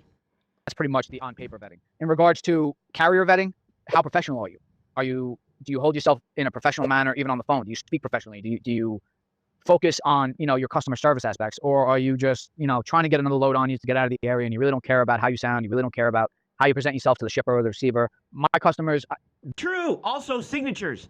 If you're going to email me, have a signature stating your company, your MC DOT number, your name, your title, your direct phone number. Have a signature. Run your business professionally. Right? Just like I try to run my stuff professionally, like I have moderators who handle the chat because I don't handle the chat. And I've told everybody I don't handle the chat. The chat's handled by people that their job is to look out for the channel, the show's best interest and my best interest, and they kind of deem that the way they want. Now, again, most of the stuff I'll say, let them go unless they deem it as a problem, like, obviously certain words. The retard might in the chat, YouTube might catch that, or other words and things like that. They are my bread and butter. They're how I feed my family. So if I send somebody in there that makes me look bad, I'm going to lose that customer. So professionalism is one of the biggest, most important things. And then your company should be lettered and numbered. You can get it for $10 on Amazon now. He mean on the truck, lettered and numbered and decaled on the truck. Don't put like duct tape cardboard on the side of the truck. He means like decaled. It's not hard to letter and number your truck. Don't go showing up to a site with a blank truck or somebody else's numbers on you. The whole lease purchase loophole, the gray area, that I don't play games with that stuff. If you show up, if I hire a company and a truck shows up with a different name on, you're getting thrown out of there. Every carrier has to send me a picture. The driver from his cell phone has to send me a picture of his truck on site at my shippers before I give them any sort of release number information or stuff like that. Or for some of the farmers that I work with, I let them know who's coming in, and if somebody else comes in with a different company name, I get a phone call and it gets sorted out. It's basically how I've learned to prevent the double brokering issues. And even though if something gets held for review next time, don't clear it. I want to screenshot it for good old Nate, show it on the screen. So if something gets held for review with one of the mods, don't clear it or deny it or anything. Just leave it there. I want to screenshot it. Lease purchase issues. Even if this guy's got a lease agreement with that company, but he's being made to carry his own insurance, which is, under my understanding, not fully legal either. I want that carrier's... I definitely want to talk to him about insurance too. COI. I want a contract. Because he cares. With the guy who showed up. I don't need the contract that I have with the company that I hired is irrelevant at this point because a new carrier showed up with a completely different company name on his truck with a completely different insurance policy. So I want his insurance policy. I want his company information. I want my contract to be between him and I want to pay him. I don't want to pay this, this illegal, third party guy that's just trying to, skim a couple dollars off the top. Because that's one of the things that the double brokers started doing. I started catching guys, originally they would, rebroker a load and they just wouldn't pay the driver. And then they were getting caught, and that was putting it was putting an end to the scam really quick, because once they got caught not paying the loads, it was like a 30-day scam. What they started doing is they started doing stuff like what Landstar does. They hire out, they'll hire out somebody else for a lower amount, and then they will discount the price, and everybody still gets paid, so no red flags are thrown, nothing happens. And unless you're like me, where you're asking for pictures of the truck and the trailer on every single load, you're not going to catch it right away. Especially if the guy's still getting paid, because he's none the wiser, he doesn't know. So I've caught a couple guys with that as well. Advice-wise, just be professional. Be the most professional. Yeah, so that's the other aspect of thing people need to realize is, originally they would, rebroker a load and they just wouldn't pay the driver, and then they were getting caught, and that was putting it was putting an end to the scam really quick, because once they got caught not paying the loads, it was like a 30-day scam. What they started doing is they started doing stuff like what Landstar does. They hire out, they'll hire out somebody else for a lower amount, and then they will discount the price, and everybody still gets paid, so no red flags are thrown, nothing happens. And unless you're like, so what Landstar does, as I used to be a Landstar agent too, which people don't realize, is Landstar will come to me and say, hey, I have a truck. And I'll say, you have a Landstar truck? They'll say yes. And then they will take that load and they will post it on their outside board, meaning their broker carriers, meaning not a Landstar truck, but an approved carrier that drives drives its own truck and its own DOT number, but it's approved to haul Landstar freight. That is, technically it's co-brokering, because Landstar forces me to sign a co-brokering agreement, but it's not co-brokering because they do it without my knowledge. So it's a fine line, because if they tell me if I say, is it a Landstar truck, and they say yes, then unfortunately, if I don't ask any more questions, I'm assuming it's a truck with Landstar on the side of the door, or a Landstar trailer. You know what I mean? Like Landstar, leased to Landstar. I have to then ask that, hey, is it a broker carrier truck, or give me the truck number. Like, I know Landstar truck numbers. Like, I know how many digits they are. And I might say, pull up this, and I know the system because I used to be a Landstar agent. I would say, give me the truck number and take a screenshot, because you can log into the Landstar system, type the truck number, and all of the driver's information will show up. And I will say, well, then fine, tell me what the truck number is, and so show me the screenshot in the system of that truck. And if that truck number doesn't show up to my shipper, I'm sending it away, and you're not being paid. You still want the load? And a lot of times they'll be like, no, never mind. Okay. Me, where you're asking for pictures of the truck and the trailer on every single load, you're not going to catch it right away. Right, because he asked for pictures of truck and trailer on every single load. Especially if the guy's still getting paid, because he's none the wiser, he doesn't know. So I've caught a couple guys with that as well. Advice-wise, just be professional. Be the most professional person you could be on every, you wake up in the morning, every conversation you have is a sale. That's how you should be looking at life in general. Every conversation you have is a sale. Absolutely. Conversation you have with somebody is a sale. And you want to be as professional as you can so that you impress everybody. On that note, can you tell us one story about how you caught some fraud going on? When I was really young in the business, one of my loads actually did get double brokered. And when the guy showed up, the guy wound up showing up a day early. And that's how I caught that one. The customer called me. He's like, listen, the guy's a day early, this and that. I'm like, send me a picture of the truck. And the truck didn't match. I'm like, well, those were red flags. And we had to wind up. And this particular guy, he was promised, it was like a $2,400 load. And the guy was promised $5,000 for the load. Do most brokerages just start with big carriers and work their way down? No. The problem with freight brokerages now is it's very difficult to get credit. So a lot of times your freight brokerage is struggling to get credit, so they have to pay COD, cash on delivery. My first load, I had to pay cash on arrival. I had to pay CIA, not the CIA, but CIA, cash on arrival. The minute he got there, I had to front him half the money. And then when he delivered, I had to pay the other half the money. So it's very difficult for new freight brokerages to get credit because, I might not pay. And of course, this is how the scam works with double brokering systems is this. I wind up, and this particular guy, he was promised, it was like a $2,400 load, and the guy was promised $5,000 for the load. So a lot of people think that the scam works that a freight brokerage, give a load to somebody who's going to double broker my freight. They're going to resell the load to somebody else without my knowledge. A lot of people think that they're going to take the load from me for $3,000, and then they're going to steal $500 off of it, and then they're going to pay the carrier, $2,500. That's not the scam. The scam is they're going to offer the truck driver $5,000, and when I'm only paying $3,000, but they're going to take my $3,000 and they're going to pay the truck driver nothing. Okay? So you have to understand the scam is not them stealing money off of it. The scam is them not wanting to pay the driver at all.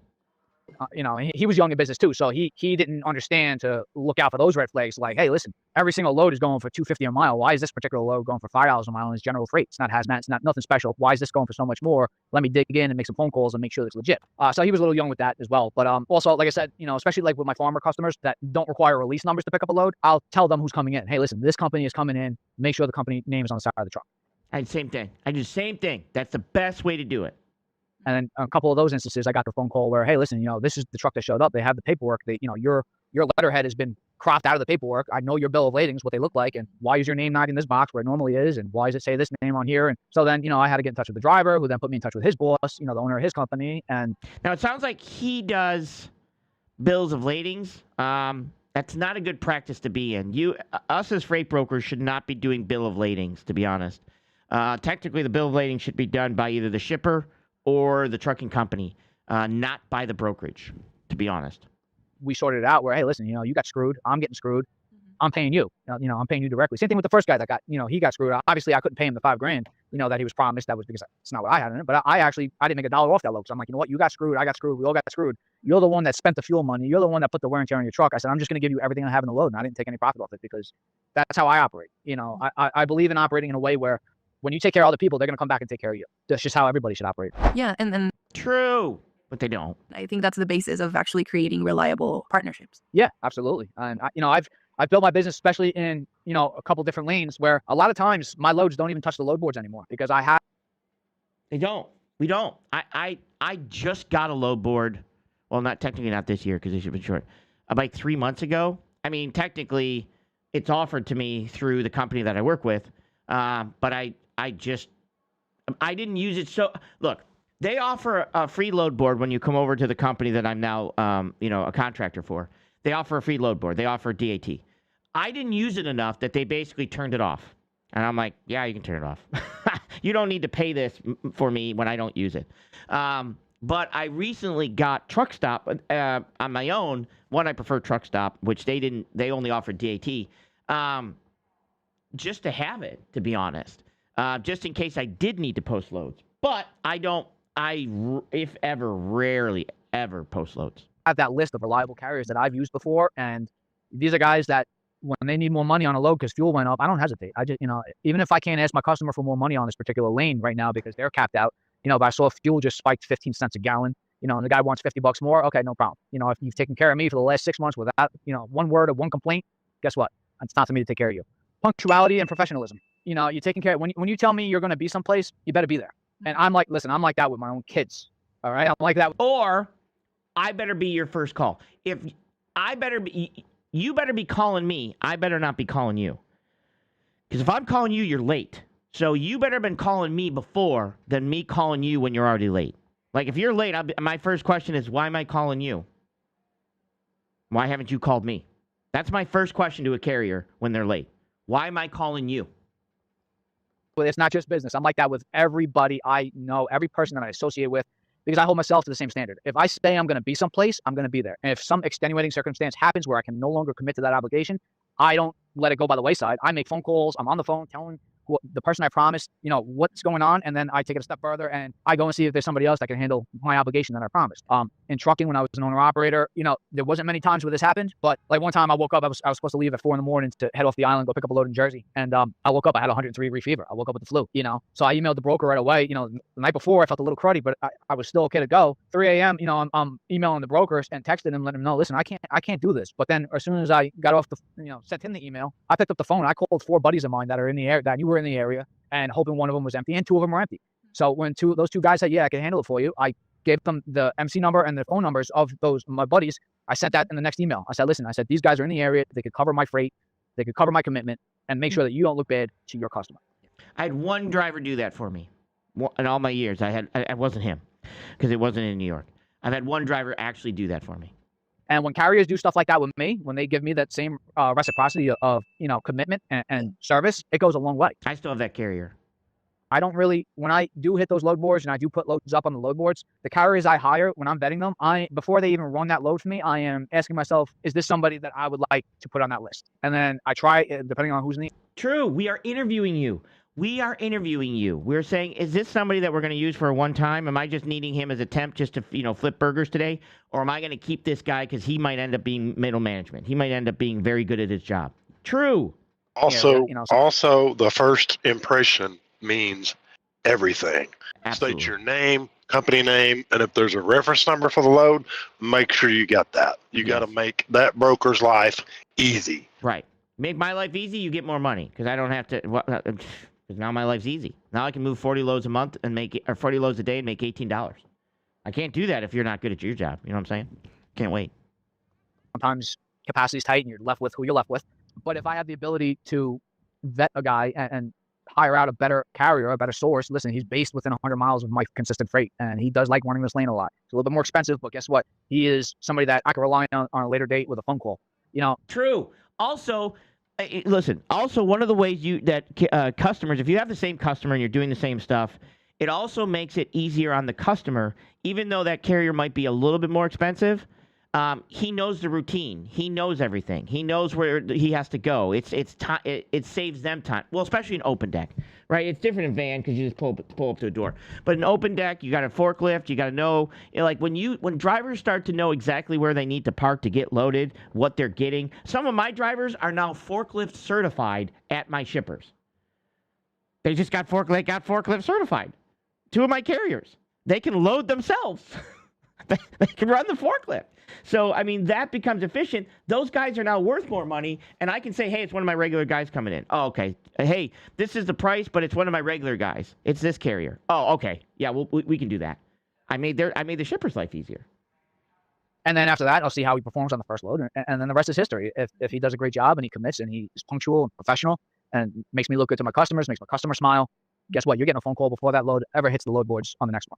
Absolutely. And I have a bunch of guys like that all over the East Coast and the West Coast. And what technology or systems do you use to track your shipments? I use SNTMS. So SNTMS has a tracker included with it. I'm not a huge fan of MacroPoint. I know it's the live tracking, like you can get minute by minute tracking on these guys. I'm not a fan of that because I don't want to get sued for, false allegations here, but I found it coincidental back in the day, a couple of times I would use MacroPoint when I was trucking, and all of a sudden that same broker that I ran that load for, they're calling me 3 days later saying, hey, listen, I got a load here for you, and I'm, seeing if you were in the area. And it's like, listen, I've never ran a load out of this area for you ever in my life. And somehow, I'm 450 miles away from the last drop that I did for you. And you're calling me on coincidence of me being within 20 miles of this load that you have. So there was a couple of shady things that happened with that. And I don't know if that's MacroPoint so much as your ELDs, to be honest. I don't think it's MacroPoint, to be honest. And the reason I don't think it is I have to pay for MacroPoint. I have to pay when you're active on MacroPoint on the broker's end of it. You guys don't pay, we pay. So I'm not going to leave that on, paying for it, to figure out where you are with MacroPoint or that. So I just don't think it's MacroPoint that did that. Could it be the ELDs? Yeah, could be the ELDs. Brokers have costs. We have a few. We have a few costs. Like when we order Burger King in every day, that's one of our costs. Definitely one of our costs. And some other costs. A few. Insurance, MacroPoint type stuff, TMS, and things like that too, yeah. And they tried to get my business on the broker end too, and I explained what happened to them, and they were surprised to hear it. But if it doesn't shut off, I can't trust it. If it's an app like that, I just don't trust stuff like that. And you're still paying for it, so that's why I have to. When I do it, I try not to. You pay for how much you ping it. How often it updates, how long you have it on. That's not free.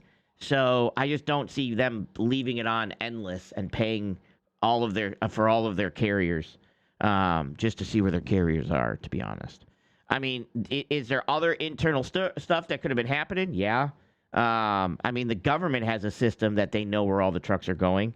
That was a new system that they just implemented during COVID. It's invasive. Like I said, I treat my drivers the way I want it to be treated as an owner operator. So I don't like, enforcing invasive stuff with them. I don't even track a lot of my carriers. I just tell them you got to call. But that also matters, even with the bigger companies, that have 200-300 trucks, and you're dealing more so with the dispatcher than the driver. I need to be able to talk to that driver. If I need to call him, I need to know he's going to answer the phone call. I know a lot of drivers don't like that, but yeah, I'm not big on. If I hire a carrier, I don't want to talk to the driver. That's not my job. And that also understand that is an interpretation. If I'm gonna, one of the things I do to interpretate if I'm going to use that carrier ever again if I call the dispatcher and the dispatcher can't get a hold of the driver, I'm not going to use that carrier anymore. You see what I mean? So for me, I don't need to do the job of the dispatcher for the company. My job is to give the load to the carrier. The carrier's job is to get a hold of the driver. So if the company can't get a hold of their own driver, I don't want the driver's phone number. This will be the last time I ever use this carrier. Because if you can't get a hold of your drivers when I have questions, we have a problem. Because that's your job, right? And I'm not going to do your job. I don't feel I have to step in and do your job. I have to hold you to do your job. So for me, that's his decision, and he's welcome to do the decision, right? I was the same way when I was running a brokerage earlier on. I was the same way. I want to talk to all drivers. I moved away from that because I don't want to do this. You do this. Now there are some companies that they are the driver. Obviously, I'm going to talk to them. But when they're not, I don't call the driver. I don't want to call the driver in any way, and I'm not going to be honest. But I'm not putting that added supervisory role on my plate. It's not going to happen. It's just not. That's your job. And it's a fine line with that because sometimes you have to be careful because there's things you can and can't say to a driver, and you have to know what that is, or you can be fined. I can't tell a driver if they're sick to keep driving. I can't tell a driver that if they're over hours to keep driving. I can't say any of this. I can't hint anything towards that. And with the age of recording every phone call, ask Cody.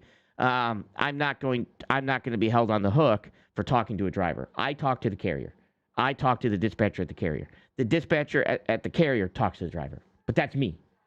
It's just the way I operate. If, I'm not going to bust your balls every 30 minutes like some of these other companies do, excuse my language. If I need you, I need to know I can get a hold of you. And if I can't get a hold of you, that's a big red flag to me, just in professionalism. And, sometimes my customer will call me with a last minute change or a last minute whoopsie or, hey, listen, can you, push him off for an hour because, the customer had an emergency and they're going to be an hour late. If I can't get a hold of that driver. Again, I can't make that phone call to a carrier, to a driver. So if I hire you, and let me kind of explain, but this is his decision, not mine, and he's welcome to do it. It's his company. If I call the driver and the driver's a company driver, and I tell him, hey, I need you to push back an hour, he can't make that decision. Only his business can. So why would I have that conversation with him? I can't. So I don't talk to drivers. I just don't talk to. Now, if you're leased on to a company and you call on your own freight, I can. I'm talking company W-2 employees. I will not talk to you ever. Your carrier is going to be talking to me, not you. Driver and relay the information right away. It leaves a bad taste in my mouth. And the next time that company calls, I may or may not hire them just because of the communication. Communication is one of the most important aspects of business. Same thing. Yeah. But if the dispatcher can't get a hold of their own driver, never hiring you again. So if you can't communicate with the person that's actually got hands on your freight, it's a big issue for me. And do you get any pushback from carriers when you request the pictures? Only times I've ever gotten pushback on that is by dispatchers that were trying to be dishonest. A lot of times when that happens, I'll give them the rundown. And true. 100% true. I've never got it. Drivers will send me pictures of their trucks all day long. They like their trucks. They love their trucks. They like being truck drivers. I get pictures all the time. Sometimes I get too many goddamn pictures. I'm like, Jesus Christ, can I just have a picture? And next thing you know, I'm getting 72 pictures. I'm like, oh my God. Okay, got it. You're good. Okay, we're good.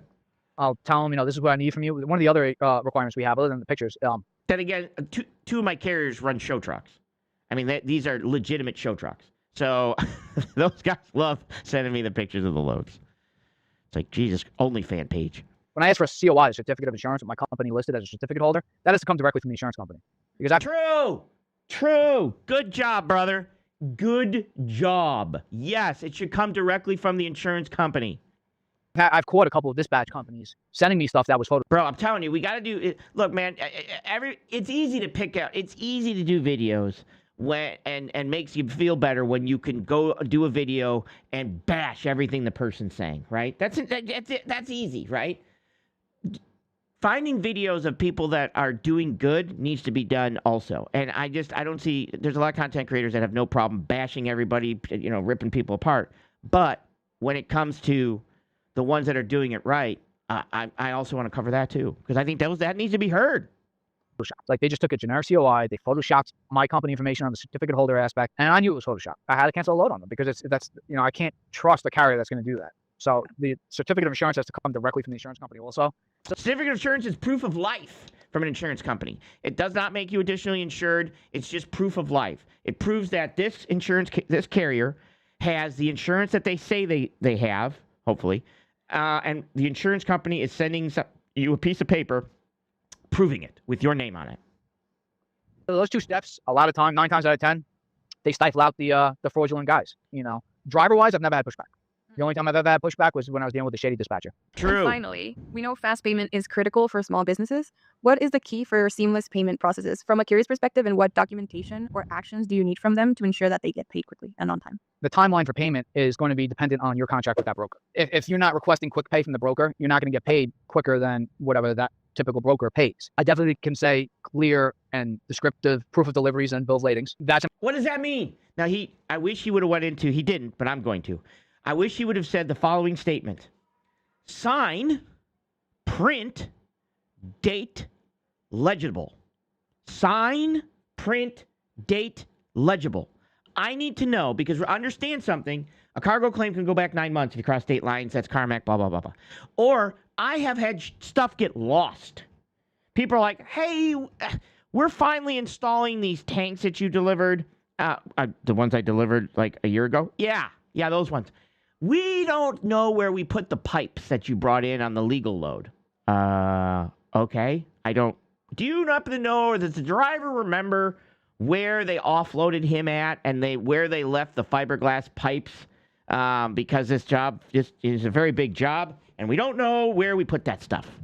No, I can find out. Do you know who signed for it? If I can't read John Smith, I know I might just say, well, this squiggly line guy right here. We don't know who that squiggly line guy is. Now, are they going to be able to come back to me and put in a claim? Probably not. But I'm making it easier if I can say, well, John Smith on this date signed for it. Okay, John Smith. Where's John Smith? Can you send me a copy of that? I sure can. And then they can go track down John Smith, and then they can yell at John Smith because John Smith should remember where the goddamn pipe is. But now they have to figure out, they can track him. And now he doesn't remember it, they can blame John Smith. So sign, print, legible, and a date. That's key. Important because that shows the proof that you delivered. I work with mainly a lot of smaller blue-collar industry customers, so I have a lot more hands-on or direct contact with my customers, I should say. So I always do a check call. Once a load is delivered, I call my customers who are the receivers and say, hey, listen, how was the service provided by this trucker? And then I also get confirmation from my customer that everybody's happy. And he's also calling because he can say something like, well, if you guys do any of your own inbound shipping, please reach out to me. So that's also a sales call. How was the service? And if you guys need anything from me, please reach out to me because I can also handle your freight also. And whatnot. Which all right, I'm hoping he's doing. Definitely facilitates payment a lot easier. Most of my customers are on net 15. So that means I'm being paid within 15 days. I pay when paid. I've never liked owing people money. So as soon as my check hits the bank, I'm sending a check. God, I wish mine were net 15. They're not. But I paid, and when I had my own brokerage, I paid in 21 days. Or quick pay.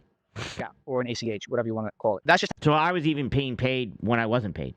How I operate, but I know a lot of companies don't operate like that. So if you're dealing with a broker that's net 30, net 45, I've seen contracts as far out as net 90. You're probably better off either one, having a factoring company. I know there's a lot of pushback on factoring companies from carriers that don't believe it. I've seen GE want to do net 180. But there are a lot of benefits with factoring companies. Most of them do provide some sort of a credit check app, so you can do a little bit of the background check yourself on whatever brokers you're looking to work with to see if they're approved or not. Even if you're not factoring that particular load, you want to know, what that company's credit history is, or if 100% worth it to have a factoring. 100%. I had a factoring company when I ran my brokerage. My factoring company paid all my invoices. I believe that freight brokers should have factoring companies. If they can't, I don't believe you should be doing a line of credit. He's going to talk about that too. A freight brokerage as a carrier is going to check my credit. They're going to check a shipper's credit. Like my factoring company checked my shipper's credit. Anytime I wanted a new shipper, I ran their credit. They would show me if they're good pay or not. They pulled Dun & Bradstreet. If they weren't good pay, I could call them up and be like, hey, can you show me what's going on? They would tell me, okay, here's what we see. Here's this. 100%. You can run multiple reports, lots of reports in regards to keeping track of inbound money, outbound money, how long it takes people to pay, all kinds of shit for what, 2%? And what's your factoring fee? I think mine's 2%. Mine was. I think mine's 2.5. 2.5 for 2.5%. You're not going to get a line of credit that does all that for you for 2.5%. Established enough in business and you have enough of a credit history on your own company, your own LLC, EIN numbers, go get yourself a credit line. Try to find a credit line from a bank, more so like a credit union. They have better rates. Banks like Bank of America and stuff like that, they're going to hit you with the high credit card rates. They're going to hit you with, the 0% APR for the first 6 months, and then you're going to get, accrued interest tacked on at 23% after 6 months. The credit agents. Yeah, right. You're going to get a higher rate. You're going to get higher rates and less service, to be honest. Is, in my opinion, a lot easier to work with. They may not give you as much money. Plus, my factoring company, in fact, a lot of factoring companies, but they're in the trucking industry. Like my factoring company was also a bank, so you could also eventually use that to get a loan if you want to buy a truck. And plus, they know brokers. They know how the broker system works. They're doing they'll do the collection calls. It's still your job to get the money, but they'll do some calls. They also, a big factor, what people don't understand is you will, like, if a lot of trucking companies that don't use factoring companies, do you guys report? Like, do you do any credit reporting, good or bad? Do you report at all, ever? Probably not, right? So you don't know how to report late payments or on-time payments because you're just not doing that. You're just taking the money and moving on.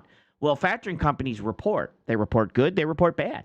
So when it comes to even reporting on things, they know how to report, basically. You don't. As a high interest bank, because that's how the banks are making money with the interest payments. But they're a lot easier to work with. They're a lot more personable to what you need. And usually they have better rates. They usually do have better rates. Or at least I could say they usually have less fluctuation in rates, because you're not going to usually get that 0% initial. You'll probably be at between an 8 and 10%, depending on what bank it is and how your credit score is for your company. But you're not going to be seeing the 23 to 24% spikes either on accrued interest. And then, Anthony, as we close our conversation, if you were to start a small trucking business right now, again, is there something you would do differently? Is there new strategies you would implement? All right. Before he says his statement, what do you guys think he's going to say? JB? Oh, dude. I ain't got a clue. Well, put yourself in his shoes. If you were to start your trucking company over right now, what would you do differently? I would not have treated the brokers like a fly-by-night company. I'd try to build better relationships. Quicker. All right. Since you're the other technically real trucker in the room, because Justin's not a real trucker. What about you, truck diver? What was the question again? You're going to have Burger King for lunch today, and you're going onion rings or French fries? I'm going onion rings for sure. All right. Hang on, Justin. You're not a real truck driver. Can't. Which, if you were going to start your trucking company over again, what would you do differently? I can't really think of anything I would do differently, because I tried to do everything right the first time. Because if you didn't do it right, it costs you a lot of money and you learn those lessons. Well, let's see what he's going to say. Are you ready? Let me back this up a little bit here. To be completely honest with you, I wouldn't. He just wouldn't start a trucking company. He just wouldn't start one. That's basically what his answer would be. And it's not really because I lost the love for trucking. I lost the love for the industry. And a lot of it was with the quality of carriers that were within the industry. It wasn't really even a broker issue. It was your fellow truckers. Camaraderie is gone. Nobody's there to help you no more. I can't tell you how many times I pulled over on the side of the road to help somebody out that had, a mechanical issue. That's unheard of. You pull into these truck stops, they're full of urine. Guys are throwing urine bottles out the windows, leaving the trash, everywhere. And then they wonder why it costs them $25 to park and $20 to take a shower. True statement. Well, everybody's got to clean up after you. So rates spike. Every industry has ups and downs, peaks and valleys in regards to rates and payments and, and supply and demand. Rates right now today are starting to come back a little bit. They're not as bad as they were last year. It is possible. If I had no knowledge of just the crappy environments that you have to deal with as an over-the-road trucker, I would probably want to start a trucking company again. And, at that aspect of it, watch your financing. Make sure you make good financing decisions. Financial education is probably the most missed, but yet the most important aspect of running a business, especially in trucking. You're talking about hundreds of thousands of dollars of equipment. Your truck is going to cost, even if you bought a used older truck, like I started out with, it's still going to cost you in today's world $40,000 minimum to buy something that you can hop in, register, turn the key, and head down the road. So you need to make sure that you're financially educated. You really can't just jump in with a blindfold on like you used to be able to do and learn the school of hard knocks way. There's not enough money in it in today's world to be able to survive if you're just trying to roll with the punches and learn the old school way. Because that's how I learned. I did it old school. I took out a personal loan of $25,000, bought my truck, my Peterbilt, and still that's my baby. I still have it today. And then from there, I built myself up. I leased on. I ran with a rented trailer until I could buy my own. But once all is said and done, even if you buy an old truck that you fix up like I did, you're still over $100,000 into your piece of equipment, and then another $100,000 every time you want to expand and try to, buy another truck, you buy another trailer, and you got payroll taxes, and keeping your drivers happy and making sure that your repairs are done. The more trucks you buy, the less work you can do on your own because you're only one person. So you got to take into account all your, maintenance costs and breakdowns and your what ifs. And there's always a what if on the side of the road. It's just part of the business. We beat on these trucks. We're driving on roads that are not maintained like they should be. You hit one bad pothole fully loaded and you're blowing a spring bushing or something like that. And now you're down for 2 days and it's costing you $3,000 to get the repair, at a shop. So having the money allocated for the what ifs, even, if you have a good month, don't go out celebrating. Don't go spending that money, on something, on a new motorcycle. Don't be spending the money at the restaurant at the crib. $4,000 or $5,000 on the barn. Profits. Don't spend your profits. Got it. Yeah, that too. Or something. You want 20, 30 grand in that bank account at all times for the what ifs. So the biggest piece of advice I can give to every single driver out there: you're driving 11 hours a day legally. Shut the radio off, shut the music off, and start buying ebooks. Get an Audible subscription. It's $8 a month. Start educating yourself. Learn about businesses. Learn about different types of businesses. The more you learn, that would be it for me. If I was going to do it over, I would have spent less time being a trucker and more time quickly learning that I wanted to be a business owner in logistics, not a trucker.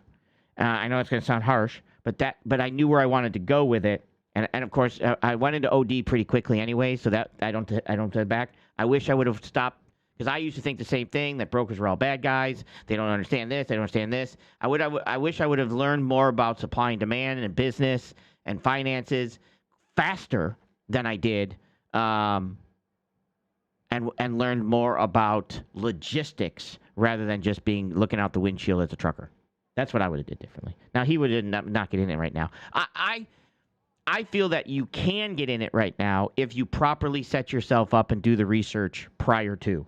And that means knowing your lanes, knowing what area you're in. Are you in a good area? Right off the rip. Where do you live? Do you live in, an area that has decent freight? Are you going to be in a box truck, a cargo van, a tractor trailer? What's the 1 year, 2 year, 3 year, 5 year, 4 year, 10 year, where do you want to be, going forward? And taking business courses, because you're opening up a business. Now, if you just want to be a company driver, then you can be a company driver. You don't need to. But if you're looking to be an owner and a business owner, you better be studying some type of business, supply and demand, logistics, and learning that field of things. And let's get one thing straight with that too. It's like, if you go buy a truck and you lease it on to somebody, you're not really a business owner. You're really not. It's the first step, but you're not really a business. Well, you are a partial business owner. You're a glorified company driver, because Correct. You can't take the big step to go get your own authority and actually become a carrier. Correct. And be a standalone business. And that's a step. That's a step you might want to do for. I never say don't do it, but it's a step that you're like, hey, I want to lease on and learn this and then do it. That can be a step, but realize if you're not technically understanding a true business owner if that's the only step you take. You're correct.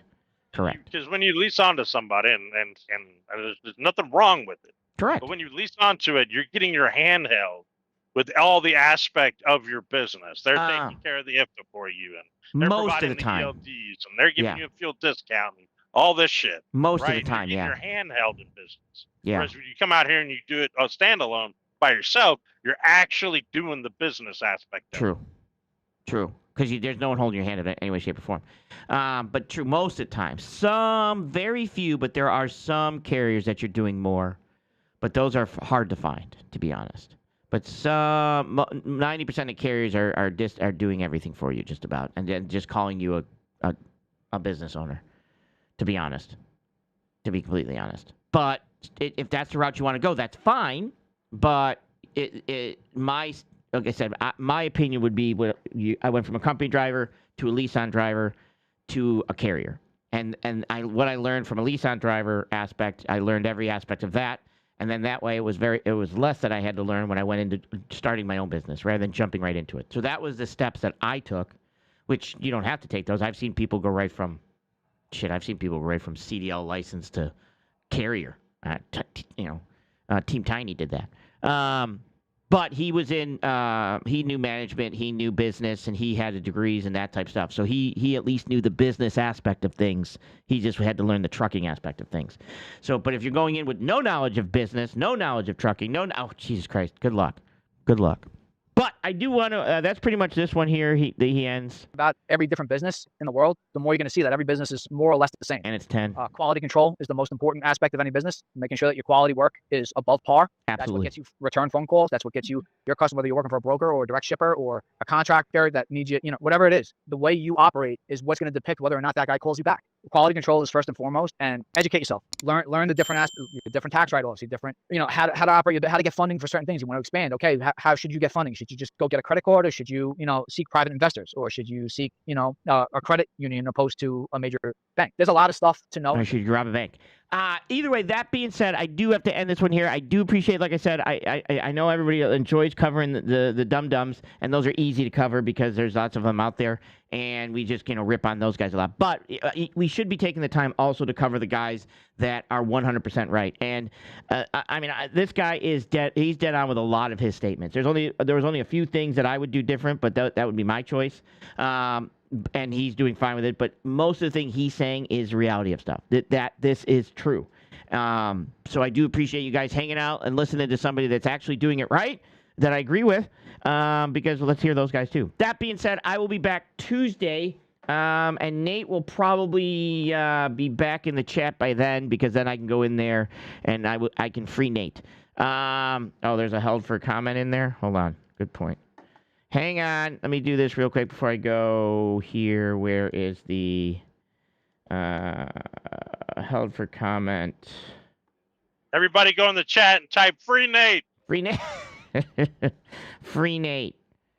I missed it. That's all right. Thanks, brother. Either way, like I said, that's how it works in there. And Nate doesn't understand it. And if Nate, I don't understand why he has an issue with, no, I don't control every aspect of my show. That's just how I run. Just like all businesses don't control every aspect of their business. They have managers and, there's one. I got it. No, that's not it. That was me putting Nate in. I just want Nate to realize he needs to go to his job and start yelling out a bunch of slurs to everybody at work, and then see what happens. Yeah. Eventually, somebody's going to moderate you and go tell HR. Right, and that's what I said. So not always. The things that are said are sometimes caught by YouTube, and they're not free. They're not. That's just how it works. Sorry, but it is. I sent the screenshot to the Discord. Oh, did you? Yeah, it's in the Discord chat. Oh. What is the other thing you have open? Jesus Christ. Can I show the other thing, Nate? Hang on. Maybe I can do this. I can probably do this where he doesn't see it. All right, hang on. Yeah, there it is right there. All right, so let me show you. Let me show Nate, so Nate can be surprised. Am I showing? What am I showing? No, you're not seeing it because you're seeing the screen. Yeah, there it is right there. There it is at the top, right there. Can I see the Discord? All right, I'm sliding it over now. Right there, right here, it says show hide. This was done by YouTube. Whatever this says, this was done by YouTube. And probably the word terrorist. That's probably the word that got tagged by YouTube. So now my moderators would say hide, and this one would never pop up. See how YouTube does this? This wasn't done by my moderators. But my moderators can see it, and I can see it. You just can't see it. Nate, you get it? You see it now? Did I help you out on that one? All right. Thank you, Nate, for us educating everybody on how YouTube works. That being said, I'm out. Hello, Sage. Hello. This is Cody. I know. Or how? What? Wait a minute. Wait a minute. Hang on. Is my name Cody or Colby? I'm not really sure. So I will, there in fact, internally. Hang on a second. God damn it. I'm trying to. Wait a minute. I think your name might be Sully. I don't fucking know what your goddamn real name is. Alright, give me a call back. Wait a minute.